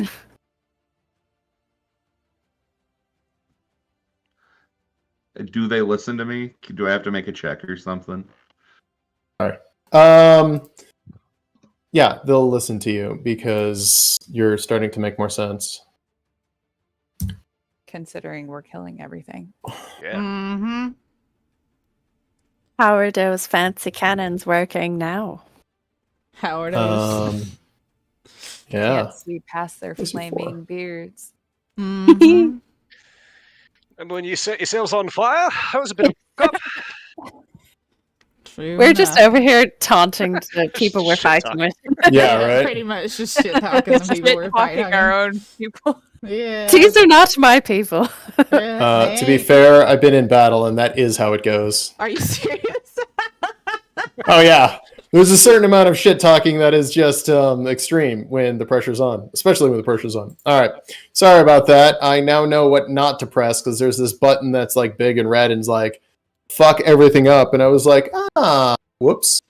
Nice. That was a good recovery. Well done, Not really. sir. Gave us time to shit talk. Yes, and exactly, and that's what reload it our takes. ballistas or whatever. I don't know. We were All just right. stalling up on the stage. Uh-huh. All right, so it was your guys' turn, and what are you guys doing? Well, Uno fired at it, and then I was trying to get the others to fire the ballistas so we could reload one more time. And Okay, Flint's and you guys are firing rallying at the troops. big crab. So I'm giving the fourth platoon an order to Sweep attack the legs. and then I'm telling 5th platoon to fall in with them. Gotcha. Look at All Flint right, so Hunt 4th go. platoon is going to sweep the legs. 5th platoon is going to fall in with them. All right. I guess Tressa is firing the one that I left behind. Dove, you gonna Cool. fire Somebody yours? roll her damage. I got it. There. trying to squeeze in between 4th and 5th to let off some spells when I get a chance, since Flint and I kind of just abandoned our ballista. So yeah, you Nala's did. gonna see the abandoned ballista and shove Uno over and say, "Fire that one too! Fire that one!"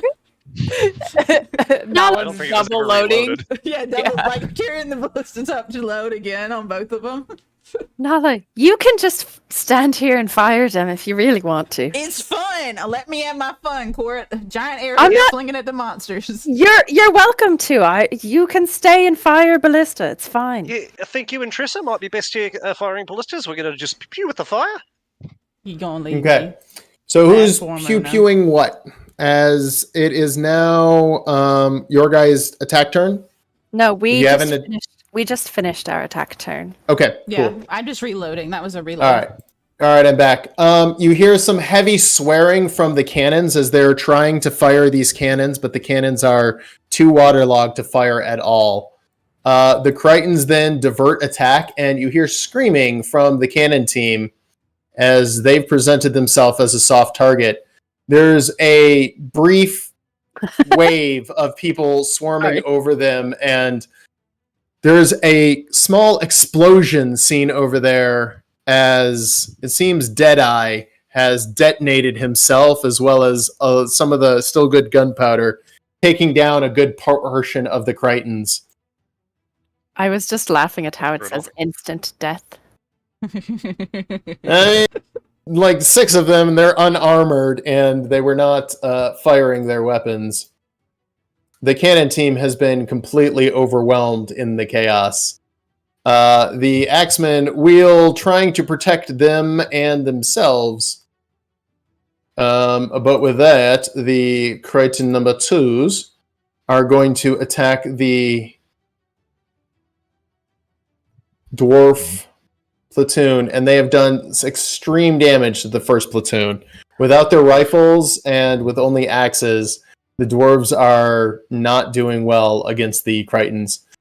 The heavy creature is going to slam the Guardian again. Oof! Doing critical damage to the Guardian. It is now burning and smoking. Well, it knows it's not able to do that again, so it's going to go ahead and poison spit, spraying the dwarves with poison. They do okay against the poison, as they're dwarves, but many of them are now burning and melting as it's a very acidic poison. They've done extreme damage to that platoon. With that, the Guardian, on its last legs, is going to make its slam attack against the large crab. That slam makes it pretty vulnerable, and it is doing some really good damage to it. The crab is, there we go, heavily damaged. Its parts are starting to come off, and it's fucked up, but the Guardian is too damaged to make a second attack. The squads now go up against the Crichtons, and they're fighting, but since their numbers have been reduced, their damage is reduced as well. Slashing into the first Crichton army, they managed to get a few of them, but they're too damaged to be extremely effective. However, the second platoon does engage the Crichtons directly. They do a lot better, as their enemy is almost completely defeated. Fourth platoon goes up against the crab, trying to attack the legs. They do what damage they can, but that thing is big and it is armored. Fifth platoon and their tiny is going to go up and attempt to sweep the legs as well, giving it all they've got. 5th platoon. Fifth platoon does some damage, but that crab is a beast. It's still capable of fighting for a while. It is now your guys' turn. Can I do something first, really quick, guys? Yep, what? I want to run up just so I'm kind of between these two. I want to cast Fairy Fire on the big crab. Okay. It's a 20-foot cube, so I'm trying to only get him in it and not our platoons. Roll its saving throw, as it is much larger than 20 feet. It would be very easy to only get it. Cool. Dex save. I think I did. I don't know if I did that right or not. Its dex is absolute shit, but Why did it? as you cast it, the spell seems to be dispelled by the creature has some sort of a partial anti-magic field around it, making magic much more difficult. Not impossible, just more difficult, as it does have advantage on saving throws against magic, though its dexterity is lower than single digits.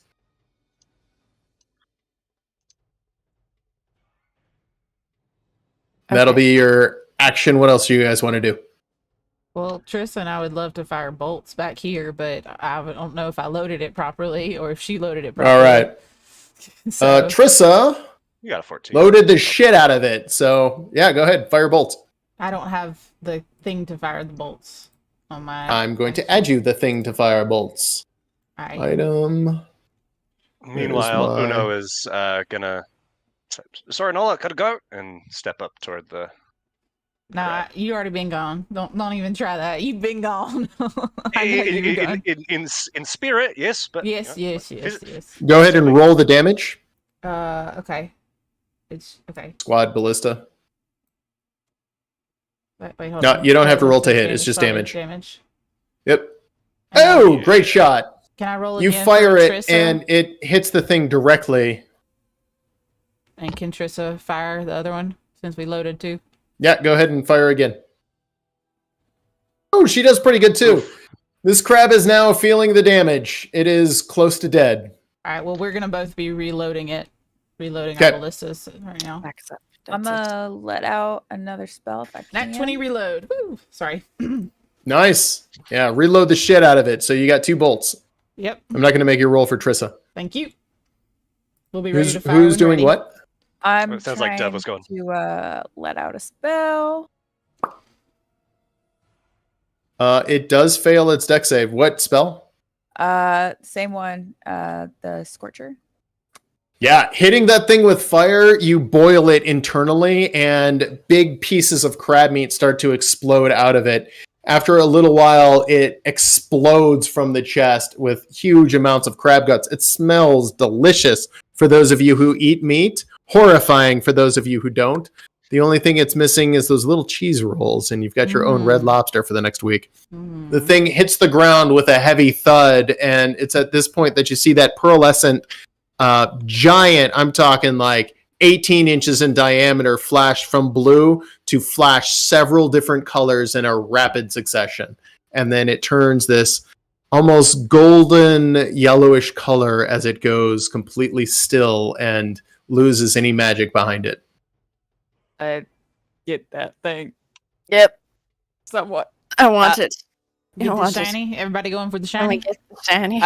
Mage hand it up if I can, just to make sure that Mage Hand has a weight limit. It is beyond that weight limit. Can And it's we still just stuck see in its the- forehead. a hand just like Y'all charging for tap. it? Are y'all charging Flint and for it? Cortinius. yeah. We're all Dove, Flint, and Is it Cortinius are dead? charging for it. Yeah, it's dead. Flint. Dove Yeah, it's dead. annihilated the last of it.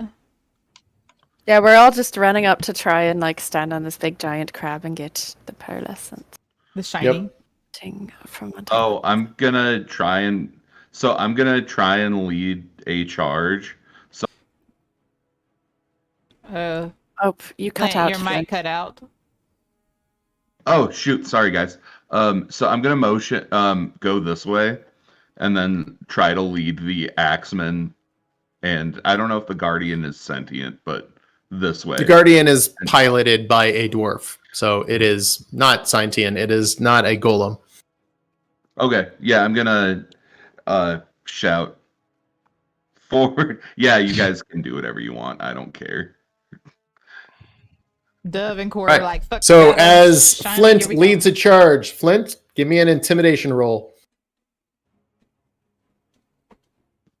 Let's Do you go. say anything as you try to lead this charge? Charge. All right. Your charge does inspire a few of them as the infantry platoon 2 makes a meager attack against its Crichton enemy.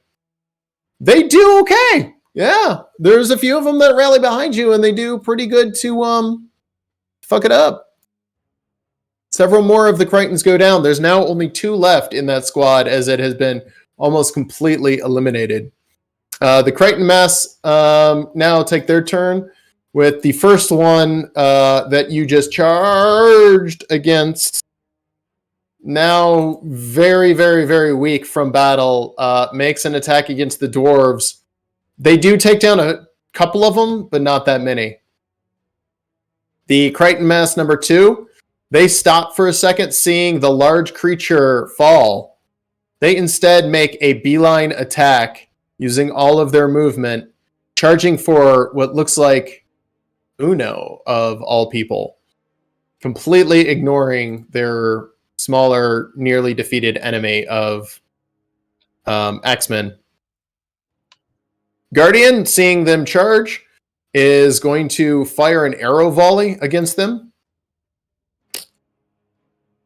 It does some pretty good damage against them, taking down several of them, but that's all the Guardians got, as it is pretty well damaged. The X-Men platoon number 1 is reeling from its casualties. However, number 2, inspired by your charge, does charge into battle, attacking them with you as their new commander. There's now only 13 of them left, with only a couple of the other Crichtons now joining the mass. There now remains 15 total Crichtons on the battlefield, all charging angrily at Uno. They done disappeared. Oops, I deleted the wrong one. All right, there we go. Boop. Sorry about that. All right. Charging angrily at Uno. With that, it is now... They're dead. 4th platoon, having just killed the giant creature, there's only 7 of them left. They are now falling back to regroup, with 5th platoon joining them, but it'll take them a turn to regroup into a coherent fighting force. With that, it is your guys' turn. Can Tessa and I fire at the... Absolutely. Go ahead and roll fire for effect. A 1-shot. Yep. And your ballista skewers several of them. Oh, that second one takes down even more. There is now only 1 Crichton left, running, beelining for Uno. We got your back, Uno! Nyla yells from the back as she sees it charging towards him. I'm not Flint? afraid. Not anymore. I'm going to charge that last one. Flint, roll attack. Yay. Yeah, Flint. Kill it. Honor. Oh, everything wrong. I don't even know how you did that. Honor. No! I meant just roll damage. Just roll damage. Just roll damage. No. I like this better. Poetic. It's not Win enough the to get battle, through but its at what armor cost? as you run out of there, charging at it. You trip, you fall. It runs right over you, not hurting you, just over you, charging at Uno. Uno? Can I shoot fire at it? Hey, You let's shoot absolutely last can. And Uno, you also got a shot. What are you guys doing? Sorry, for Flins! And Woods, using Gathered Swarm, sends the moths that way and hit a produce flame through them, so they kind of like catch fire as they hit into it. I mean, it's just some flavor for what it would look like. Trying to attack with produce flame. Don't know. Cortinius, go ahead and just roll damage. You need over an 8 damage. Is that Uno or Court? For you, Char. For produce flame? Yeah. I 4 if it's fire. Okay. Uno, go ahead and roll your damage. Sorry, I was like, I only have a D8 of... I can't get over 8. Okay, so this is what happens. As Flint runs out going, charge! He pulls his sword, he trips, he falls, and right as his face hits the mud, the thing runs over him and explodes into fire. The other dwarves just see it, like literally running over him with his mouth wide open, going, "Ugh!" But then as he hits the ground, face full of mud, it explodes the moment it touches him. everyone's aghast. They have no idea what happened. They just smell burning, searing crab meat as it explodes. Its little blue eye goes shooting out of its forehead. There's a brief calm on the battlefield as everyone sits down for a second, reeling. There's many burning dwarves, many of them missing their beards as their entire faces have caught fire, as well as many more parts of their body. After a brief second, one of the half-dead Crichtons is looking up at you guys, trying to move, and in the center of its forehead, the eye is flickering many, many different colors. What do you guys want to do as its body is leaking out? Can I do an Arcana check on it? I'll reach Yeah. down and cast Spare the Dying on it. And I will cast Speak with Animals. I'll actually use a spell slot this time. As you cast your Speak with Animals, you hear yourself screaming these obscenities and rage at it and feel yourself attempting to almost attack it verbally, though you're not saying anything, that pressure behind your eyes. Flint, as you check out the Arcana, there is a slight amount of magical essence, but looking deep into the eye, it's at this point that you start to understand these creatures a little bit better, and they don't communicate audio at all. In fact, they have no vocal cords. The concept of sound is completely foreign to them. They did exist under the sea in the darkest depths, and their eyes are much more complicated than ours. They communicate visually. Blue and green apparently are their attack colors. And as you replay the thing in your mind, you roll your eyes and squeeze your temples as waving at a creature with a giant hand would be an attack symbol. Combine that with the blue and green color that Uno admits, and you cannot imagine a better way to fight. And then thinking about the Arcana, translating your using a magic to communicate with them, they would now be able to easily understand it. And though you may not know the message you're sending, they can understand it better. And it's at this point that you realize Uno accidentally sent the best possible declaration of war he could. Sweet. Well, I'm not gonna tell Uno that. I'm just gonna be like, yeah, that's crazy. I don't know. Well, no, man. It's like, who knows what happened? It's crazy. Uno's looking around like, did you just hear me say something? No. No, you didn't do anything. You're fine. Nala's gonna have to they were run very up aggressive. to the group and hit Uno on the back and be like, that's what I'm talking about, Uno. Spare the Dying only lasts for a few seconds on it, and though you keep casting, this thing is nearly torn in half and burnt on the other half. It ends up succumbing to its wounds. Can we Three start? cheers for Captain Flint! Hip hip! Hooray. There's muted hooray as the dwarves are helping them friends, many of them checking themselves, realizing their eyebrows, their beards have all been burnt off. She's right here. There it is. Give Jenny a kiss. Okay. Good night, Char. Night, Hi, Char. Good night. Hi.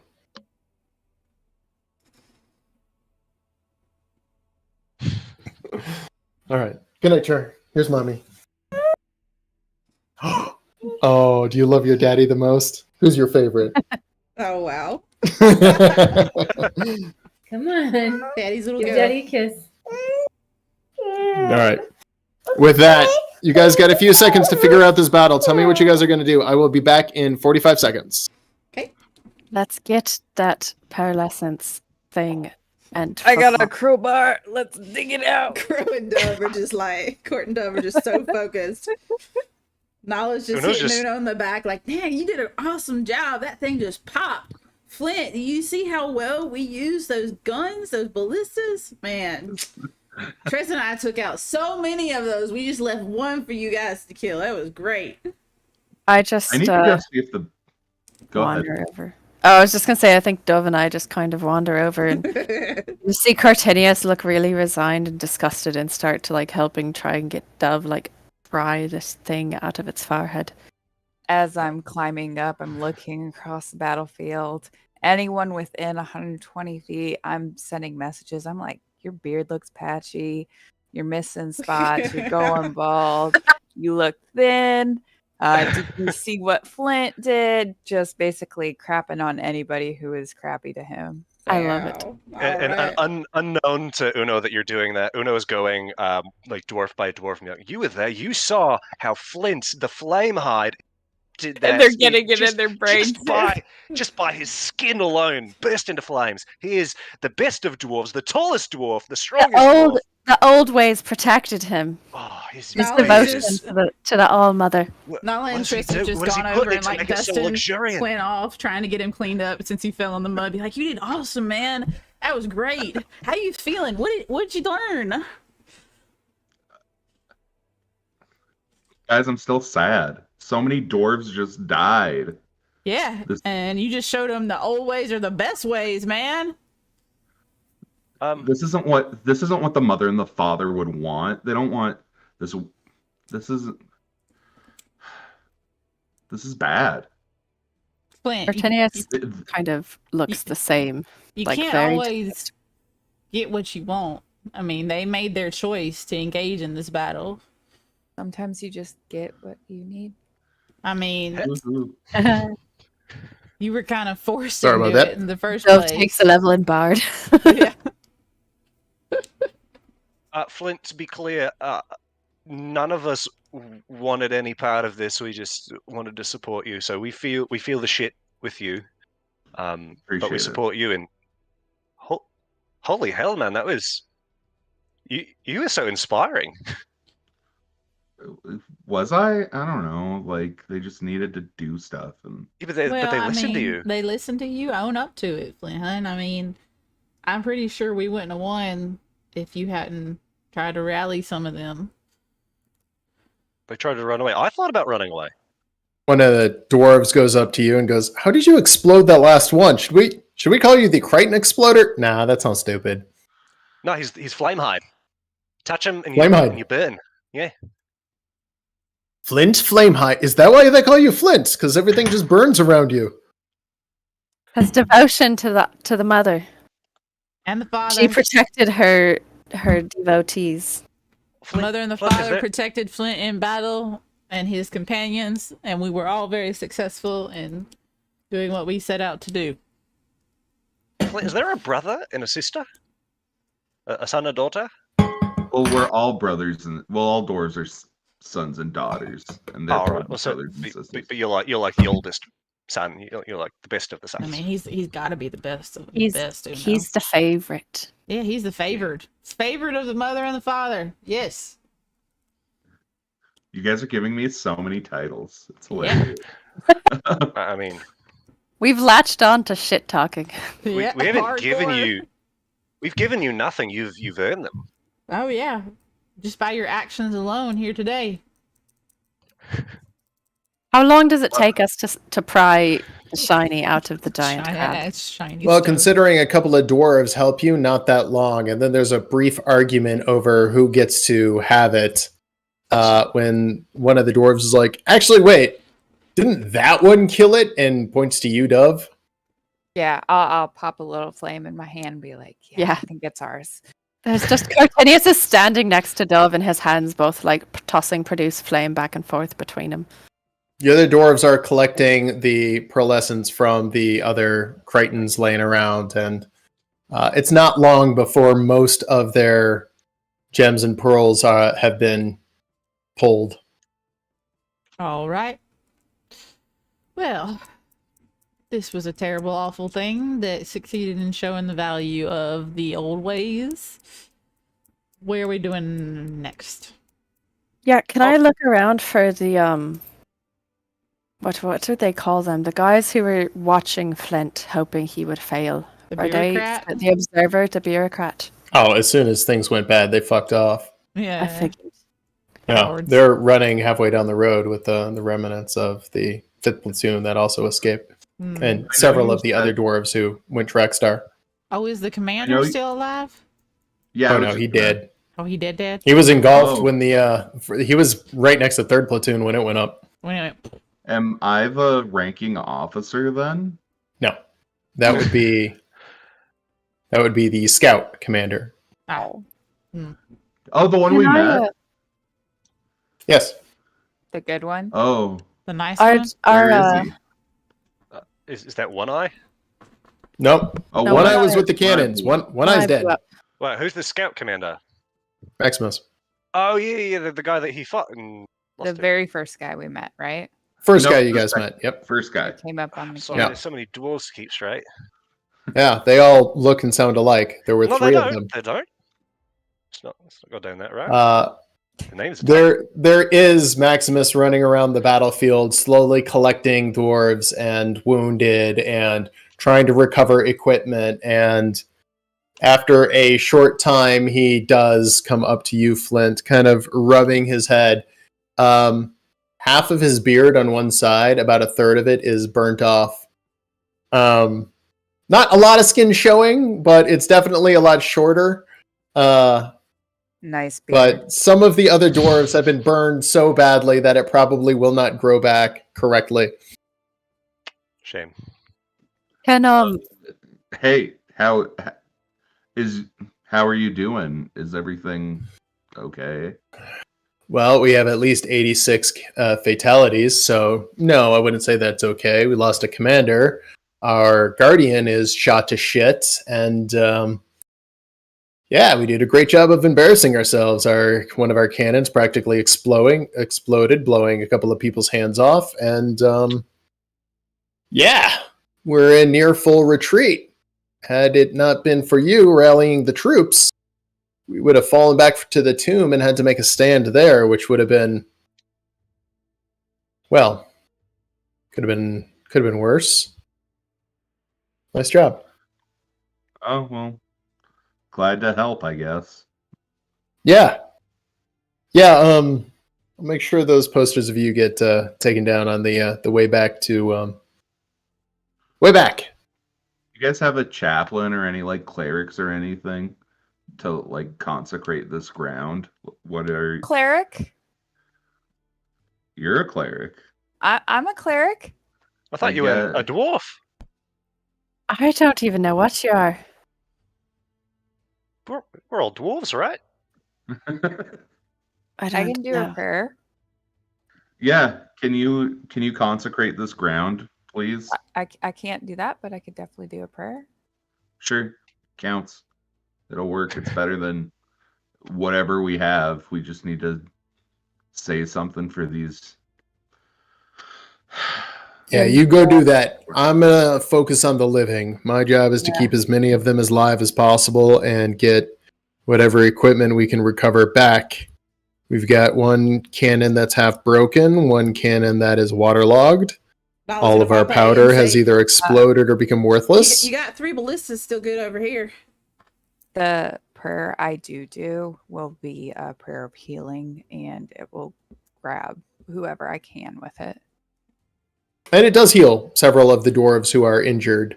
As they come back to life, their skin starts to, not life, but as they come back to health, many of their wounds close and they look a little bit more lively. Unfortunately, none of the hair grows back. While Dove is praying, Cartenius kind of pulls out, you see him pull out like a pan flute, and he kind of just walks a big circle around the area she's praying in. I'm making it sort of look like I'm helping with this ritual thing she's trying to do, but I'm really trying to see if I can find any leftover of the flamethrower stuff to see if I can take some of that liquid, the fuel. I want to learn more about it. Roll investigation. So the satyr is just walking around with his flute. Yeah, there's plenty of residue left over. It's become very tar-like and has a greenish tint to it. Picking it up, it starts to burn away at your skin, and it's not something you want to touch. Kind of wipe my hand off on the ground. Yeah. As you wipe it off on the ground, the grass around there starts to die as most of the water has now receded. Nasty stuff, whatever it is. Hey, Cortenius? Yeah. So what Dove did was really nice for the dwarves and everything, but you know and I know that they weren't the only ones who suffered losses in this. I think is there something that we could do, say, for our crab friends? That's a good idea. I don't particularly know who they cared for, what sort of, practice they had, but I'm sure we could ask. We could ask for their safe passage after this sort of thing. Yeah, just honor their lives. Yeah. Even though they were different from our own, I'm sure that if they weren't trying to kill us, that they would be all right. I'll kind of walk over to the largest one, I guess. And just sort of like, I don't think you can really close a crab's eyes or anything. Can't they don't have eyelids, but looking close at their eye, it sparkles almost on the inside, even now that they're no longer there. And they've got a hard outer shell on their eye, but looking deeper in, it is very complex, coated with these very intricate cones and rods, and it has like a sheen on the inside, not just their pearlescent eye, but their natural eyes as well. Well, that's quite beautiful. Challenge a dwarf to make anything half as beautiful. I want to try and use shape water to sort of freeze over the big one's eyes, so it's under the water. Freeze water on top of its face, so it's resting underwater technically. It works. And just I hope they can return to whatever depths they came from. And sort of pull out my flute, and they're basically the druidic version of taps on my flute. As the dwarves start cleaning up, they're all headed back to the tomb of the immortal warrior. They're going to regroup there. Is your team going with them? No. I would like to try to look for the commander's body, and see. Yeah, it doesn't take long. It's being carried away, horribly burned, almost completely unrecognizable. The entire layer of skin on the top is gone. The only thing that denotes him is bits and pieces of his uniform that you can recognize, mostly on the backside, as he was burned in the front, completely engulfed in flames and fell backwards. He didn't deserve that. He was a good warrior, and he definitely could have killed me if he wanted it to. So, kind of did. Just so you guys remember, the tomb is where they are buying pearlescence at. Correct. Yeah, I just don't want to be there with the army at the same time. But also, it's only a few miles away, about 6-7 miles away, so it would be, 2-hour hike. Do we know what it is that we would be selling? Should we be concerned? What are they doing with it? Yeah. What is it? Like, what does it do? Looking at it now that we physically have it in our hands, is there any way to ascertain what it could be used for? Yeah, just asking around, what is this stuff? It's used in different magical components. It is slightly magical itself, and if it's broken down in the right way, it can be used for many different spells, magical components, blood diamonds. It is not their only source of tech weapons, but yes, tech weapons, some of them do have magical components to them. This is a magical component. Yeah, could it be used in creating magical weapons? It can be used in many different things. Creating magical weapons could be some of it. The larger the initial concentration, being like a large one, would factor the value of it. So the large one you're holding, which would be, we'll call it 10 pounds of pearlescent single unit, I'm going to assume you have it, Dove, because you're the treasurer, would be worth a lot. Do we want to hold on to it as a group, as a component for future crafting, or do we want to sell it? I'd rather Cost. hold on to it because if we sell it at the tomb, in all likelihood, it's probably going back to the technocracy. Well, it's probably just going back even to the tomb. It sounds like they just like circularly mine it. Yeah. Let's keep it. I think we should keep it. Keep it. Agreed. Noted. So what are you guys doing? Are you guys going back to the tomb with them or finding something else to do? I think something else. I think we go north. We just leave. I don't want to travel with them. Time to resume the course. Yeah.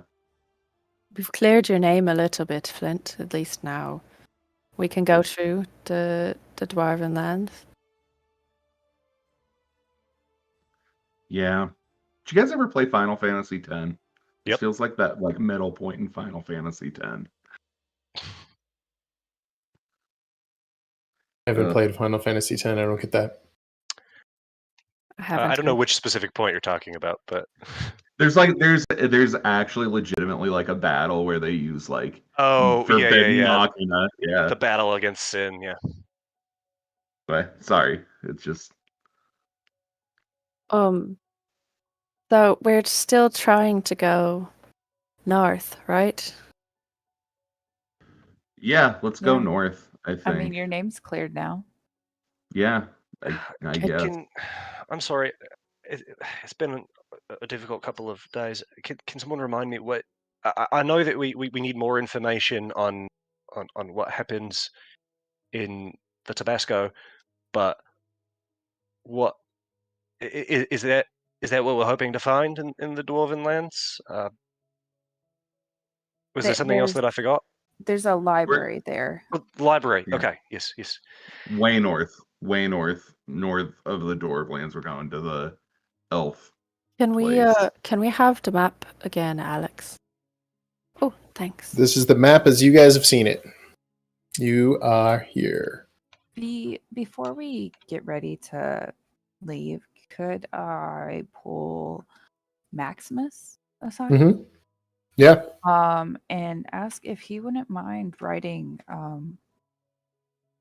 pardon, essentially. for Flint Because news will that we not could travel as carry fast as us. that we could carry on our person. Yeah, no problem. He scribbles down a few things. Basically, by order of the Third Corps commander, I do hereby pardon Flint for the tiny wrongdoing of whatever the fuck, literally stated, and his meager bounty of 100 gold is now void. Beautiful. Amazing. Does he have a ring or anything? Nope, it's loaded with sarcasm though, and scribbled in his signature. Okay. It's very dwarfy. Like this'll check out. Like, and having only 100 gold bounty is pretty pathetic. That's the whole thing. Is it was done more as a smear campaign for him rather than an actual someone wanting to haul his ass in. Well, that's much nicer than the wanted poster, at least. Yeah, I give him a salute, and it's pretty half-hearted. He's very preoccupied as he has 24 or more wounded and burned, many of them with missing beards, which counts as an amputation in the Dwarven land. Unfortunate for them. Retirement from service. They're medically definitely disability. Yeah, exactly. Yeah. 100% disability immediately. Full medical, yeah. I like the idea that like if a dwarf has their beard cut, it just will never grow back. Like that's all they get. It's like, oh, sorry. It's not so much the cutting of it; it's the if you burn the hair follicles out, then it might be permanent, or or it'll have that white patch where there once was color because the color follicle's gone. I just sort of I want to sort of. I mean, this is not exactly a place to camp, but I don't want to immediately follow the army. So I guess we're hanging out here for a little bit. As you guys are hanging out there, some of the dwarves are like, "Hey, Captain, come back for us? I think we owe you a drink." I think we're gonna be moving on. If rain check. There's a few of them that are like, but I mean, you guys kind of saved the battle there. Not too often the auxiliaries are the one pulling all the weight. I mean, you with your dragon muscles freaking ninjing all those bolts. And you burning it from the inside. And Blue Boy, way to pick a fight. I didn't pick anything. What are you saying? Nothing. I'm just saying that the minute you said anything, they really hated you. I mean, normally Gary over there is the most hated person in the world. Excuse me, Jerry is the most hated person in the world. But I think they just maybe like caught smell of you all or something. I don't know. Well, thank you. I appreciate that. There's nothing to celebrate this day. On another time, we'll exchange boasts about this day, and it'll be great. But see you around, Flint Firehide.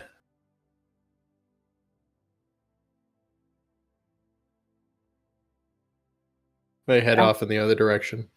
After they've gone, I kind of look over at Dove. Did you make the cannon explode? No. Was that you? That was quite clever. Oh, no. I was totally hurt. Don't let her lie to you. Don't shush me, woman. I assumed that it just burst because it's faulty technology, and technology is the literal devil, and the old ways are the only ways. So See? I love how Luddite we are. We're so anti-technology. Who knows? technology is just a poor man's attempt at magic. Good phrase. That's quite good. I think the wrong people had what was coming to them. That's all. Can I? I just thought of something. In an effort to kind of try and, like Flint and Uno asked earlier, to try and kind of consecrate the ground. Can I walk around with my mushrooms and try and get mushrooms to grow on the bodies? Yeah. Or it's going to do that for probably about an hour while we're waiting. I'm trying to get mushrooms to grow on all the dead things. Alex.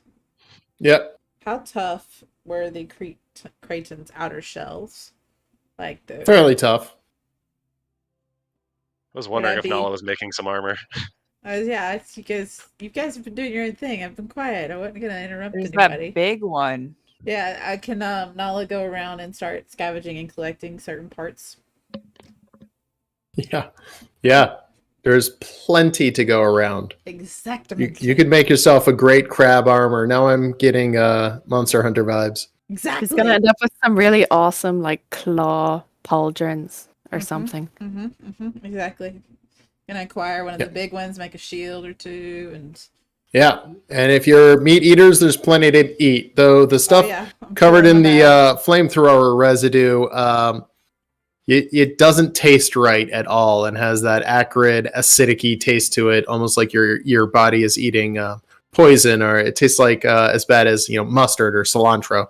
I'm going after the big crab meat that popped, because that looked like the most delicious one. I mean, Dove cooked it herself, so yeah. As you do that, you pull on the inside, then the claws are going like this. Yeah, it's like. Yeah, it doesn't take. You're able to harvest literally as much crab as you want as silence falls over the battlefield. Sweet. Yum. I'm just all right. Covering everything in mushrooms. After a little while, a grove starts to grow. Exploring their area where the wall broke, looking over the edge, it's just some sort of a pocket of water. Hard to tell what they were doing here, but there's no civilization, there's no egg sacs, there's no... Was the wall dirt or like... No, it was some sort of a... like a secreted resin from them. It was something that they actually were making organically. Kind of like their shells or something. Not sure. Alex, that's weird. Can I acquire enough material for a shield, armor, greaves, a skirt, a couple Yes, of you can arm make a full guards. suit of armor. We'll call it 75 pounds of crab shell. Yes. Ooh, that's heavy. I got it. Don't worry.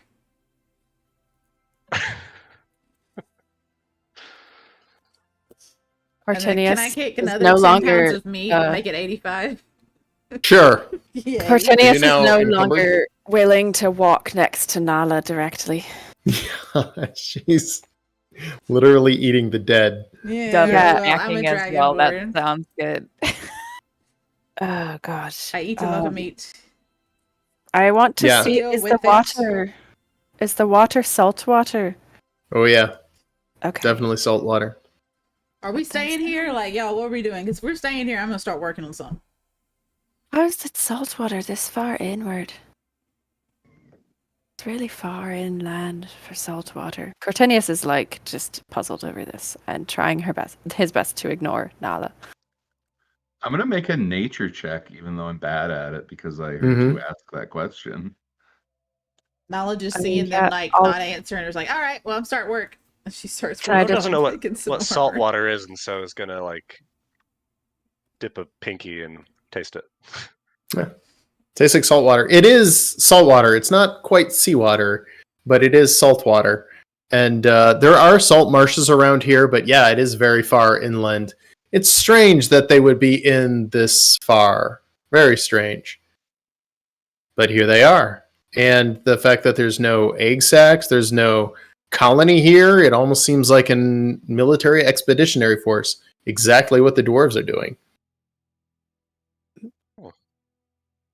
What would push crabs to go I this don't know. far? Maybe like a Lord of War or something. Are they? Or a beastmaster. Yeah, that's kind of what I was thinking. Y'all ever God. thought that maybe those guys we were worried about just plopped them right here? That's what I just. That's what we just Yeah, said. Nola, you're a little slow to the party. Well, I'm trying to make something, and y'all just keep talking. Are we staying here or what? Well, you're making something, so I assumed we're sitting down or something while What you're else? You making didn't it. done said nothing. You just still talking about water and the gods would- and whatever. Yes. Because I'm push two worried. forces to randomly start warring against each other for no reason, really.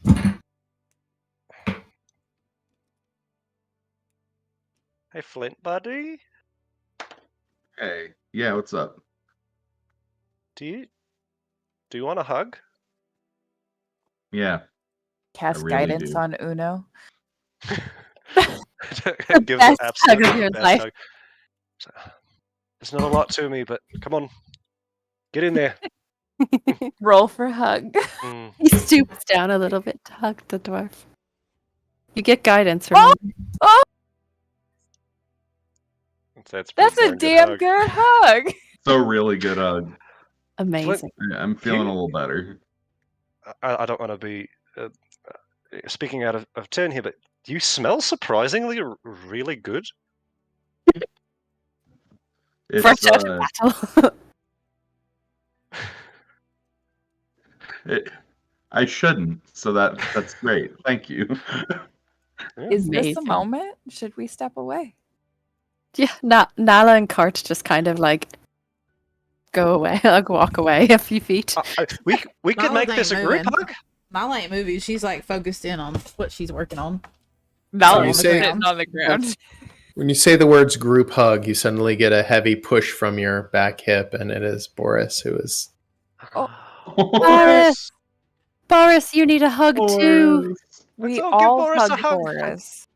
Like scratch the bristles on his ears to start. If we all go around him, we can all do one hug around him. I absolutely am already just draped over the pig. I'm just. We How As you're Boris? draped over the pig, you feel something small and papery. I forget, Cortinius, can you read? Yes, Allegedly. I am intelligent enough to be able to read. I know, I that's just, with what your you're background, I asking. don't know if it's like a thing y'all do. mean, yeah. There. Oh, there's a note. Okay, I want to read it. There's a paper. What's the paper say? How do I find out?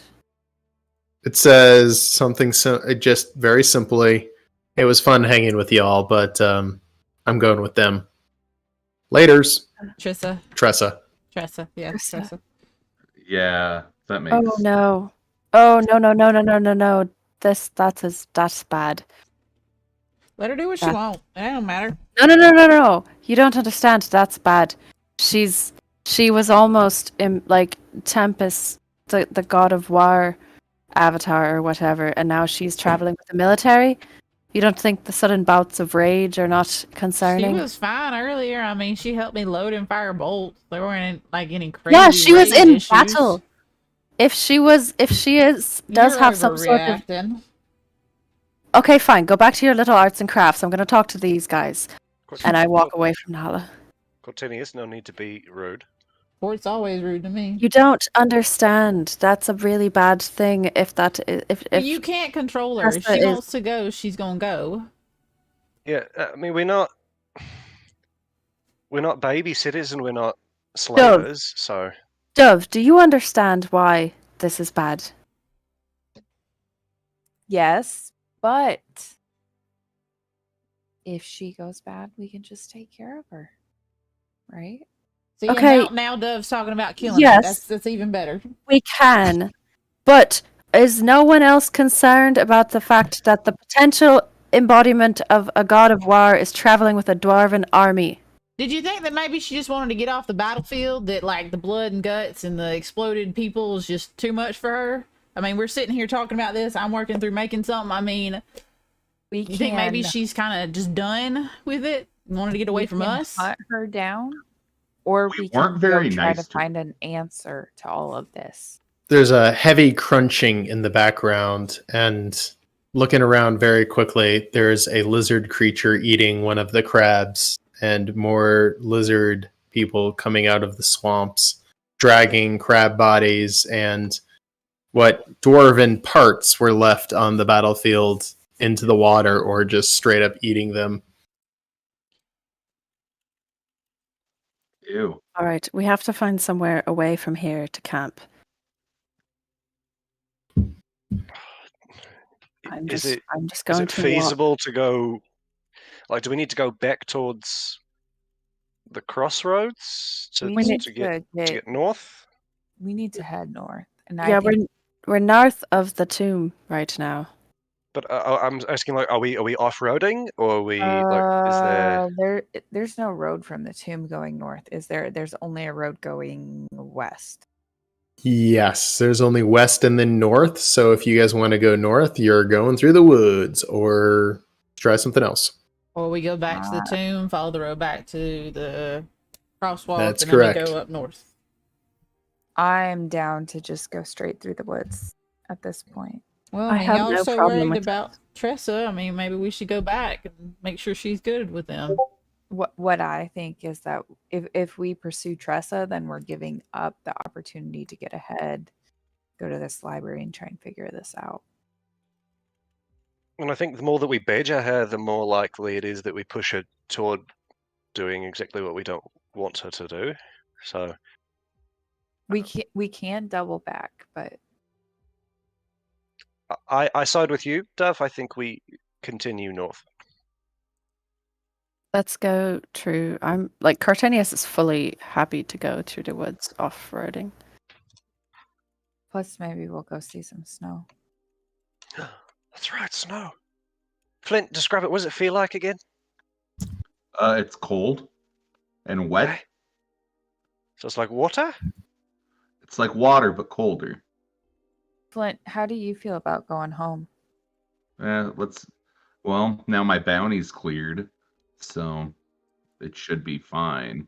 Do you miss it, or is it kind of like, you'd rather not be there? I'm more excited to go further north to the motherland, to see if they still keep the old ways as they say they do. So let's go. I want to go. I'm ready whenever. Would there be any benefit to stopping off in Dagnar, or are we blazing right past it? We can rest there. That's where home is. Do you have Do you family have- there? At my house. We could maybe get a better map too. Yeah, we could Could we start see making your some house? sense out of our trip. Yeah, it's not much, but it's a place to live. Maybe we can figure out how to break that enchantment on that sword and inscribe that rune elsewhere. Yeah, that'd be great. I think I should be able to do that. I have a forge. I have. Nala, are you from Dagmar? No. Where are you from? South. And Nala's just still like packing up her stuff because there's a lot of stuff. All right. Nola, do you need Glenn. help? No, don't touch. Leave Do it alone. you want to put any of it on Barris? No, I ain't gonna do that, Boris. He don't got it. I'm cutting out my designs. As soon as I get it done, half the weight's gonna be gone. Hold on. Nola, get Boris is also crunching on crab meat. That, Well, that maybe we makes- should share the crab meat, Boris. I'll put some on you and we'll just snack on that together later. It's fine. Boris grunts. I'm gonna take that as a yes for now. Boris grunts again. Mm-hmm. Okay. And as soon as Nala finishes cutting out just the basic outline of what she's gonna make, she packs that up and then moves the crab meat onto Boris's back. All right, you guys head into Dagnar. Yes. Okay. All right. You guys resting here for a bit, I'm guessing? Took a short rest, right? While we're doing all Probably a that. short rest. Yeah. All right. You guys will level up after this, obviously, because you took down a giant behemoth crab and all of that. We'll go ahead and do that at the end of the session or between sessions. Go ahead and give me a survival roll for whoever is leading the pack to Dagnar. Probably Cart. Guidance. Okay. right. Yeah. Ooh. Moving through the woods, it's slightly rocky, mountainous terrain. It's hilly, temperate. The trees seem to be getting bigger and thicker, strangely. It's densely wooded here for a while, and then moving closer to Dagnar, it starts to open up into more hilly, rocky terrain.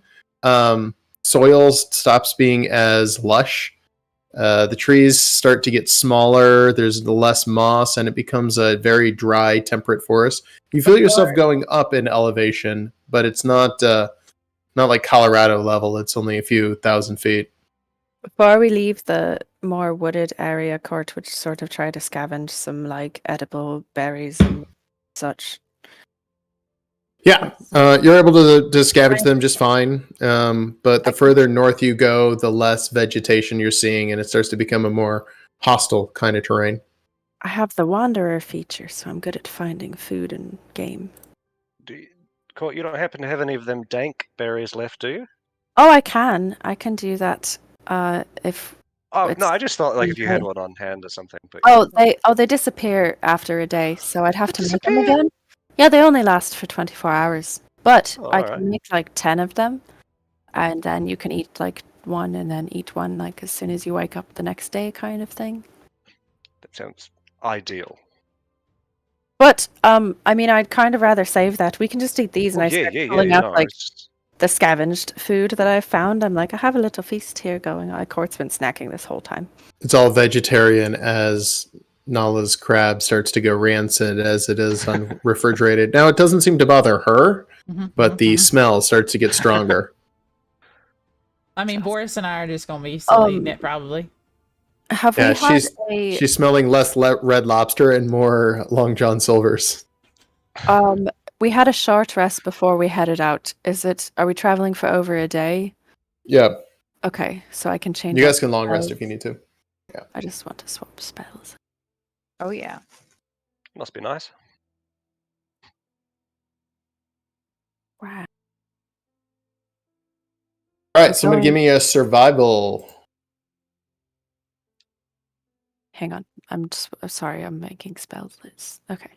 Every time you guys sit down and rest, for some reason, you get a nudge, Uno, Guidance. and in your hand is dropped a small little truffle from Boris. Boris, you sweet pig. This time you're not as sure of yourself. You wander around for a little while. You still find your destination just fine. And as you start coming up to Dagnar, Dagnar is in a very defensible, almost bowl in the mountains. It's getting a lot more rocky here. There's not enough elevation to be permafrost, but the ground is getting more jagged. It's like almost a shale field. Very little is growing, although there is some vegetation. It's that heavier, like wiry vegetation where it's all thorns and burrs and things like that. Not the good stuff. But seeing Dagnar is an interesting city. It looks like it has a few thousand people there. It's got high fortification towers. It's got a wall around it, and it seems to be built directly into a mountain itself. There's some smaller, almost sprawling things on the outside, but at a glance, Dagnar is very dwarven of a city, almost in a stereotypical way. The bricks are cut squigular, and it's all made out of stone. Welcome home. I'm actually kind of glad to be here. Hey, This is Flint Hunt, didn't we leave your place a little trashed last time we left? Your place is on the outskirts of town, outside of the wall, but Dagnar is easily approachable. The wall seems defended, though the gate is permanently open as far as you know. Yeah, let's check on that first. I mean, I think there was a dead body. Yeah, we should probably get that cleaned up for sure. Yeah. Give me 1 second, and Nala's gonna ask Dove's assistants to get rid of the rest of the meat since she knows she has flames, Yeah. because she didn't want to bring that into the city or I to mean, Flint Hunt's I can house. do a little bit, but I can't do much. You might need to ask Court for that one. Well, Court don't like me, so that's why I asked you. I will take the meat. I will walk over to Court. Can you get rid of this? Nala really wants to keep it, but I would like to get rid of it. I didn't say I wanted to keep it. I asked you to get rid of it, woman. Shut up! I'm trying to help you. Artedius is just laughing at both of them.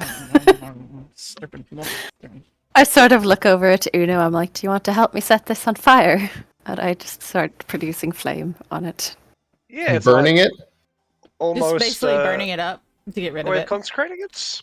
Yeah, trying to get turn it just into As ash. you guys cast, there's a heavy push at the back of your leg, hip, and ass, Uno. And there's a frustrated, as Boris is like, what are you doing, man? There's just Boris. some Berries. mildly Some there's berries. there's some mildly burnt crab meat. Is it like rancid enough to be Well, make you him would sick? consider it rancid. Neither him nor I would probably consider that sick. We'd eat it regardless. Boris, we were just trying to give you a nice char on it. A little barbecue. sort of step a little bit out of the way and be like, do you want it, Boris? Boris devours it insatiably, Boris. even though he ate like 11 times that day. Yeah, he's eating a lot of it. We've been sharing it. Everything from wiry vegetation to just straight up rocks. Mhm. I scratch his chin. I'm like, good job, boy. This pig's His- going to eat us out of house and home. His pigtail straightens and then it curls again. Oh no! Why do you think I done brought so much meat with me? Do you think I was As you guys thinking go- about him too? Lord. As you guys go up to Dagnar, there's not a lot of other people on the road. You actually haven't seen anyone in kind of a while. You do see Flint's home, but there seems to be a crowd of people cheering, jeering, all in the center of town. Getting up closer to it, someone give me a perception. Not me. Question: is the majority of the people here, are they dwarvish? Very. Sorry. Oh, All right. First perception Alright. is Uno. Uno with your nice 17. Jeez, guys. What after With the your other? 17 perception, there's a large crowd of people screaming what sounds like some sort of obscenities as there are flames rising from the center of town. A Flint, mate? Is the city normally burning like that? This is not normal. We should go check that out Okay. right now. Very Are- quickly. And I- Are they going to be mad we're not dwarves yet? No, they don't. You have money. They're fine. That's exactly what I was going to say, but Wow. On a side note, Cartenius is really enjoying the way that his hooves sound on the stone road. This is a fairly new occurrence in his life. it's like tap dancing while you walk. Yeah, it's great. I'm a fan. Cortenius, are you bashing a couple of coconut shells together? No, mate, it's just my feet. Oh, all right. It's my hooves. Now, Your Uno, hooves. do you I've never know noticed. what a coconut is? Yeah, I've had one. What is it? It's Delicious. it's like really tasty rock. It's delicious. How could a rock You got- be if you- tasty? yeah, As gotta you work say for that, an African, not a European swallow flies overhead. Do they drop a coconut or are they? No, that's absurd. All right, let's see what the flames are. Let's go. Oh yeah. There was chaos Yeah. happening. Uh-huh. Chaos. Moving into We didn't town, do it for once. there's a crowd of about 100, mostly dwarves, about 90% dwarvish, crowding around a man tied to a stake, fire under the stake. No, wait, a woman tied to a stake. No, wait, a lizard man tied to a stake. No, wait, not a man, not a woman, not a lizard, elf. It's the And- changeling. As it burns, its face features continuously change in rapid succession as the crowd starts to cheer, as they have caught themselves and are burning a changeling. Oh no. Are we supposed to stop them? Do we help them? I don't remember if that's bad or not. I mean, that seems pretty terrible. Yeah. The That's crowd a really seems bad, very enthused by all of this. That's a really bad way to die. How on fire does this changeling look? Like, has a minute or two to live as the fire is pretty high.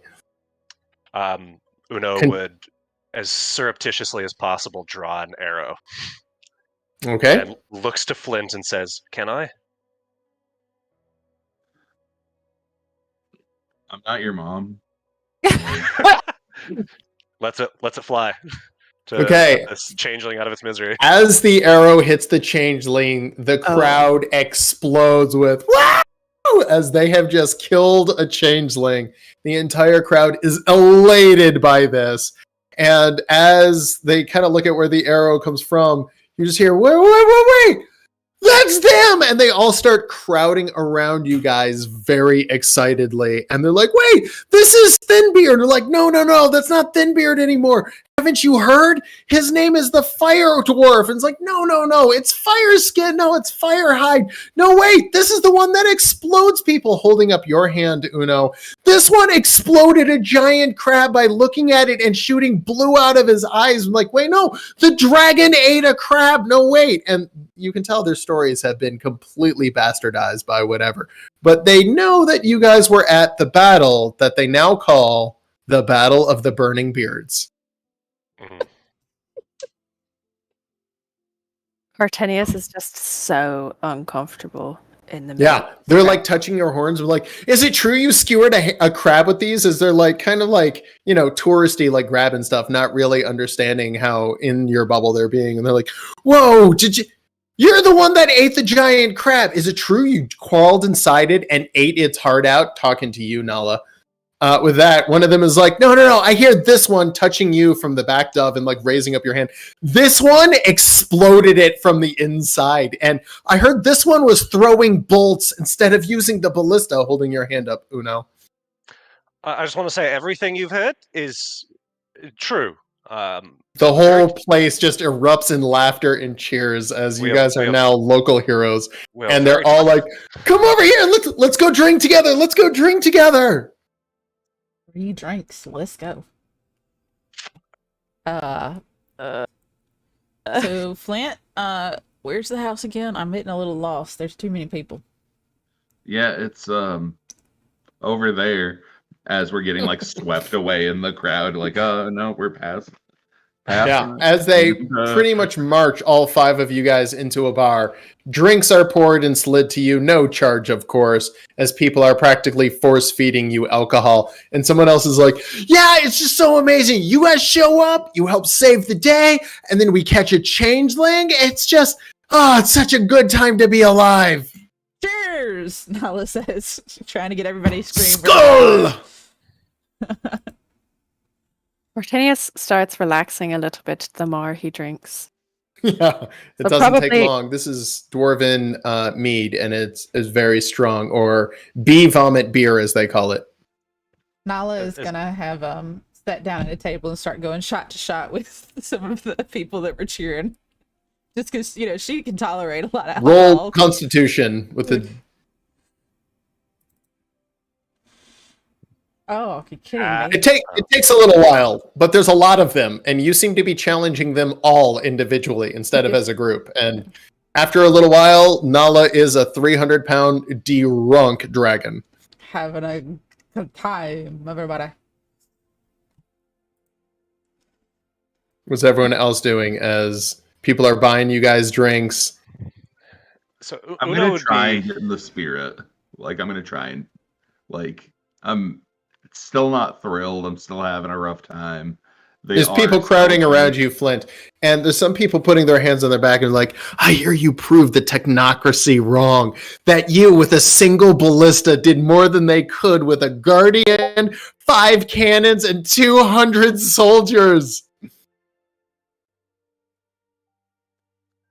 Well, they were devastating, but ultimately we did save the day. I have to admit, we were. Yeah, people are just super excited. Yeah. Fuck yeah, we did. Fuck those crab critters. Is it true that they smell better when they're dead? How good is the crab meat? Amazing. The crab meat's pretty good. The crab meat's pretty good.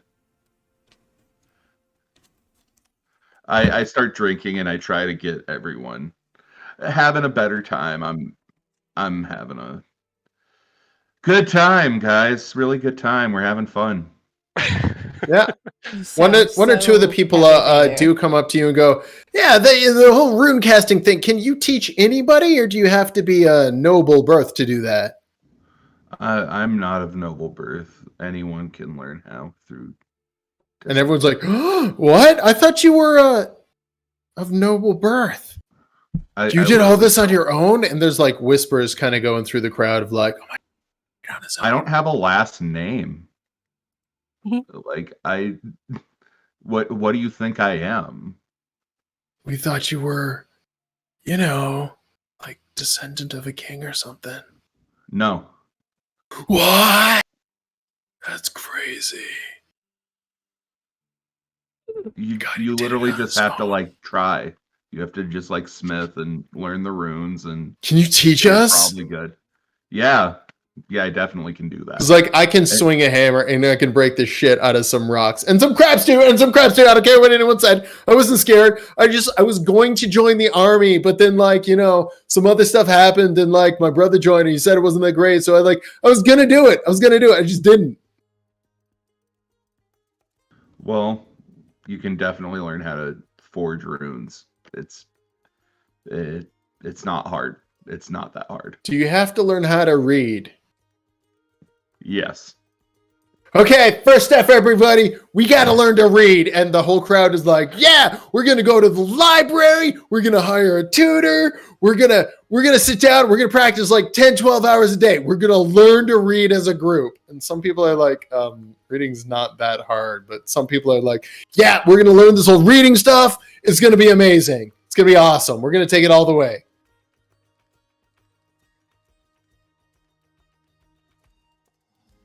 I'm actually pretty happy about this. Flint, both Flint and Kyle are happy people. This is- Yeah, the yes. whole crowd's excited. It's been a good couple of days. Now all I mean, Clint's got to do is write a book so that he can keep traveling with us. Leave the book there so everybody can learn. Hey guys, he's writing a book. Hey, Mr. Flint, Mr. Flamehide, Mr. Flame. Can there be a lot of pictures, like good pictures? I'm talking with like cool, like you like wrestling the head off a crab or like grabbing its pincher and be like, raw man. Do you guys know what a stomper is? Or whatever. Dude, he's gonna draw pictures of a stomper in a book. This is gonna be amazing. He's stomping all the crabs. No idea what a stomper is. Oh, what was the T-Rex called? You had an in-world name for it. Oh yeah. The thunder lizard is what some people Thunder called lizard. it, and yeah. Nala's I gonna like be in the back and she's gonna scream, "Thunder lizard!" like falling off her chair. Woo! And right then, some of them are like, "This right here is thunder lizard." Whoa! Is it true you can cast thunder magic out of your hands? And someone's like, "No, it comes out of her eyes. Just look at them; they're all like pretty and gold and shit." Meanwhile, someone else is like grabbing at you, Dove, and be like, "I hear this one is actually made out of fire, so she should be called like Firehide or like Fire Maker." No, wait. Fire Princess. No, wait. Fire Queen. Fire Girl. And then Nala Yeah. in the back just goes, "Gus!" as she falls off the other Yeah, chair they- after having a shot. I got it. The Elven Torch. Oh man. God damn it. Oh. Yeah, that was gonna be like, yeah. And as soon as she gets a chance, slink away because she's so over the people. Try to find the quiet corner. There's no Yeah. quiet Meanwhile, they're all crowding around Cortinius, going, "Wait. So, like, what are your powers? Is it true to like to hang out with Firehide over there and the Elven Torch? You have to have like superpowers or something.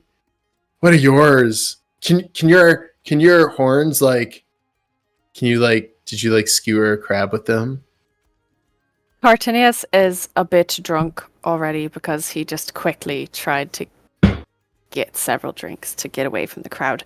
And he also really hates the fact that they're all crowded around him. So he keeps trying to answer a question, and then the guy asks that, and he just sort of like hiccups and like looks at him, and he's like, "If you don't get at least 3 feet away, you're going to find out if I can skewer something on these horns."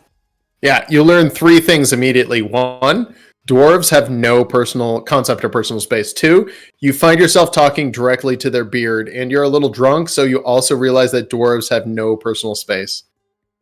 Yes, Cartenius just like hiccups and like vaguely threatens the dwarf that's trying to like paw at And his they horn. take that as affection, and they're just like, "Yeah, Oh, man, God. this dear creature, what do you call yourself? Is just a total badass here. Is it true you crawled inside one of the crabs and lived there for 3 days until you ate the heart out and killed the giant one?"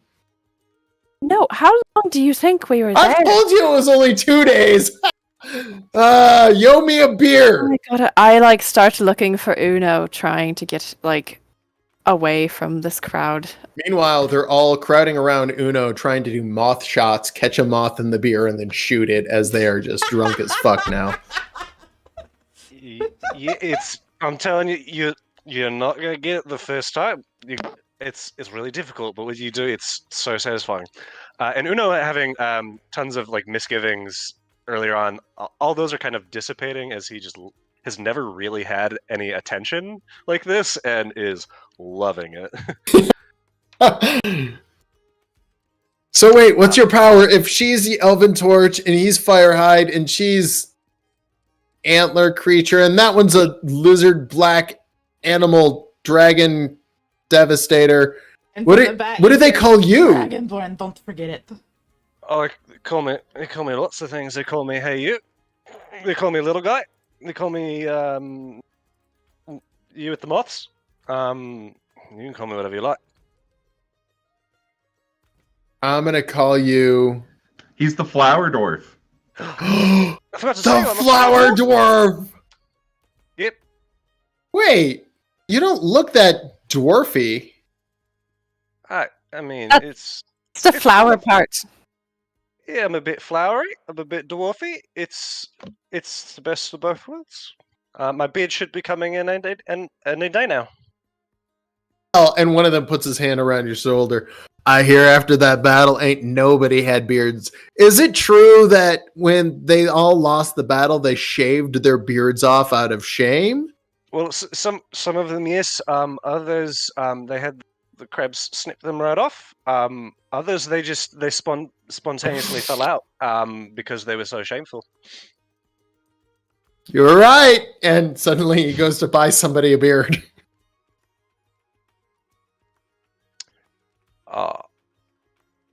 Cort tries to leave as quietly as possible while they're crowding around Uno, yelling about flower dwarves.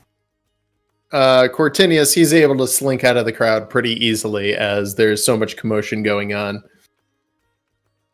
Just going to like hide somewhere. Can I like jump up on top of the roof or something? Yeah, as you jump up on the roof, the town is mostly quiet. It seems like most of the people are here. There's a couple of lights in the guard tower, and the only sights or smells outside of the usual stone is a pyre with a humanoid creature on it that has been burned to a crisp. It's still smoldering, and the smell of burning flesh lingers in the air. Oof. Yep, Cartenius just drunkenly like passes out sleeping on the roof under the moon.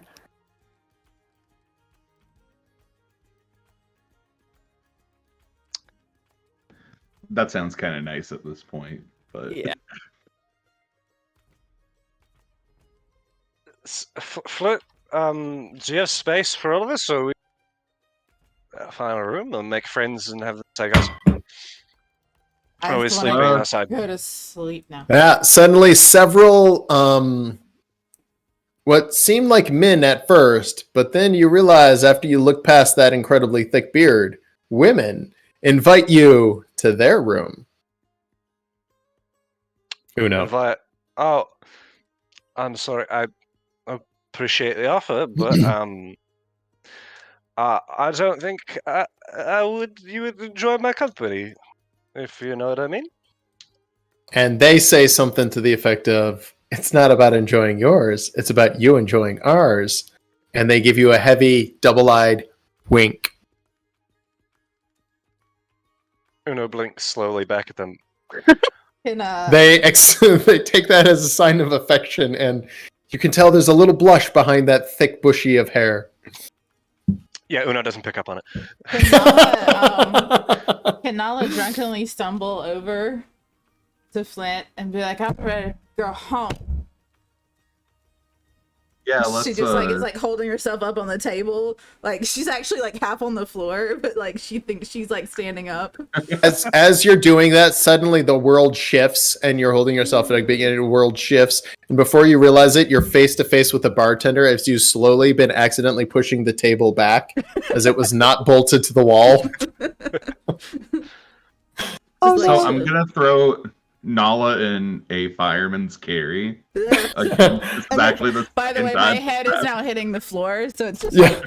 As you walk out with her, everyone just goes, woo! As they think something completely different is happening as you fireman carry a dragonborn out of the bar. Can I like? He walks out to very terrible flute music slowly coming off the roof with a drunk Cortenius. Can I drunkenly grab a hold? Cortinius, of give me a Uno? performance check with disadvantage. Just drunkenly playing my flute.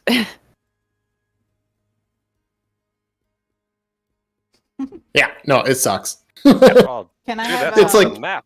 It's like me playing the recorder when I was in 25. Imagine an elementary school child playing hot cross buns on the recorder. Yeah, that's what I meant. I said that.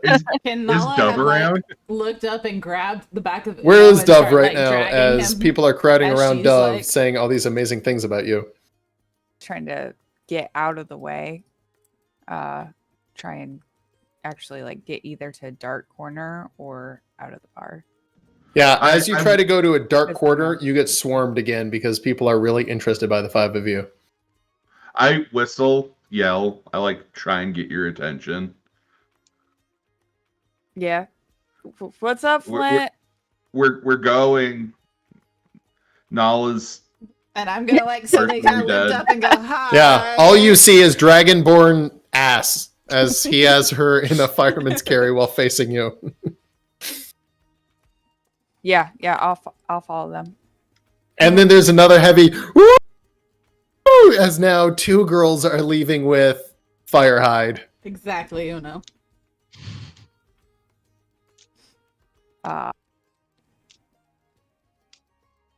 So Flint, we keeping this Dragonborn. this party That- on your place? There will be no party. You are all sleeping. You cannot handle this. I'm never going to sleep again in my life. I'm going to stay up forever because I'm the king of the world. Can Nala start like climbing Uno, who's standing next to her, and like climb up him and like look at him, like as half her body's on Flint, her arms are out on him. He's like, "We're not gonna sleep." We're not going to sleep. Can I, And that's all she says, and she then collapses back down over Flint's shoulder because that's all Can I she s- can say. can I say passed out. something, Nala? Can you? Nala, when I first met you, you scared the shit out of me, and I thought you might be evil, but I realized you're actually pretty good, and I like you a lot. But shh, don't tell the others because I don't want them to get jealous that I told you these nice things. So This is all said to Nala's face with Flint 16 inches away holding her. It's like, this is just for you and me. Dove would try and find and bring Boris around to try and help out this whole situation with Nala. Boris is having trouble moving. He keeps falling down as people have got him drunk too. No. Drunk. Drunk pig. He deserves to have some fun. Does anyone know where Court is? I was here a second ago. You just still hear really shitty flute music from the roof. Oh, Like every like 30 seconds, there's like another note as Cortenius is starting to like just pass out and just half-heartedly Message. keep. Court, we're going to Flint's place. Do you want to come? I'll stay here. Good night. Are you sure? I'll catch you if you jump. Kind of look down at the ground and I just see this mess of like Nala on Uno and Flint and Dove standing there. I'm like, Dove's like the only sober friend in the group. yep. Including Boris. I'm who's fine. definitely I not don't sober. know what you're talking. Even the dog's drunk. Yeah. It's okay. Court Love looks it. at Dove and is like, okay, if you're sure, and just rolls off the roof towards Dove. I will try and catch her. Yeah, give me acrobatics or athletics. Dove's athletic check. She tries to catch Here, a drunk. Let's Court see how as he terribly falls. I fall. Disadvantage. Yep, that checks out. She smacks into the ground. So she I holds out her quickly arms cast and the Spare the Dying as soon as she hits the cement. Can't be that tall of a roof. It's pretty tall. yeah, it's like 8 feet. 5, yeah, not it's that 8 feet, 2 feet I'm shorter than fine. normal, and it's literally one of those you hold your arms out and whoosh, and you realize you were. Oh, Oopsie.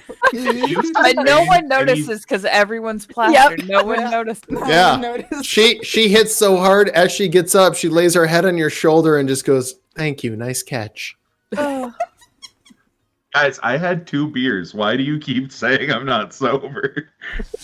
She's Not you, drunk Dove. too. Who's also sober, but Yeah. Pertinius rolled way too early. No. Artinius and- actively tried to get drunk and has never really Succeeded. had water and mead, so yeah, I land next to Dove and just sort of slowly get up and I'm like, oof. Good catch. Yep.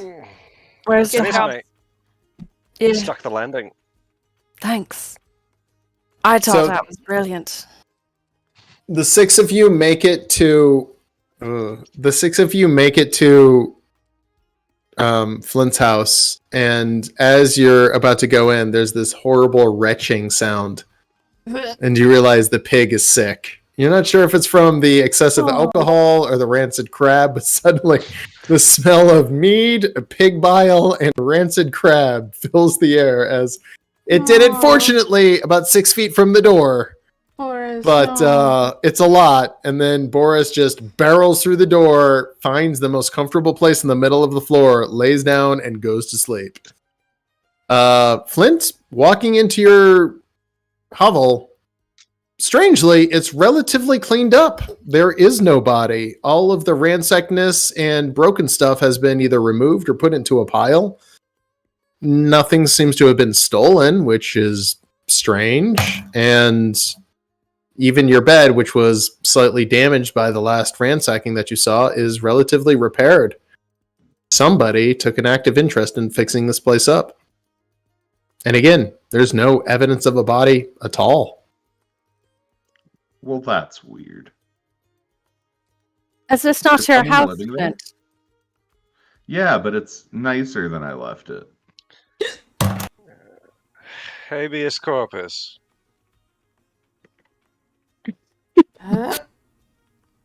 God damn it.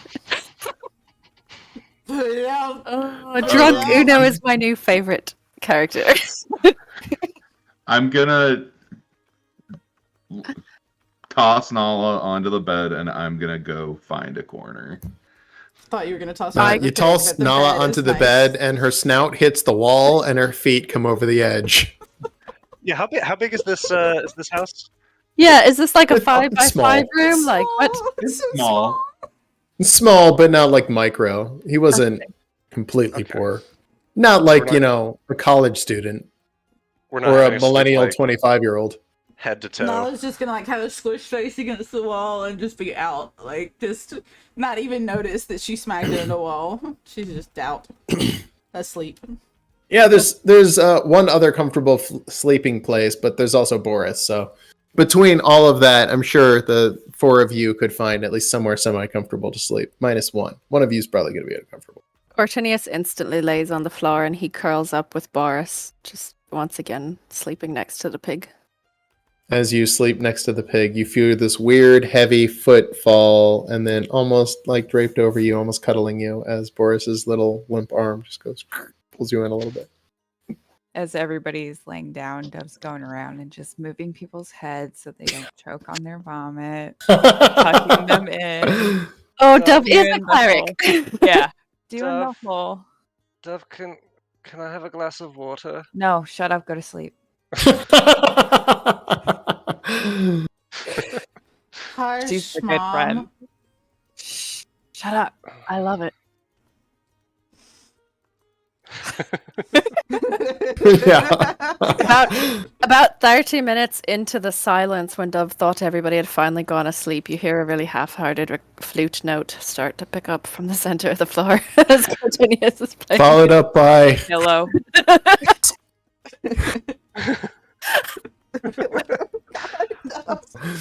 Oh no, what happened to Cortinius in the middle of the night? No, I threw one. I didn't throw her. Oh my god.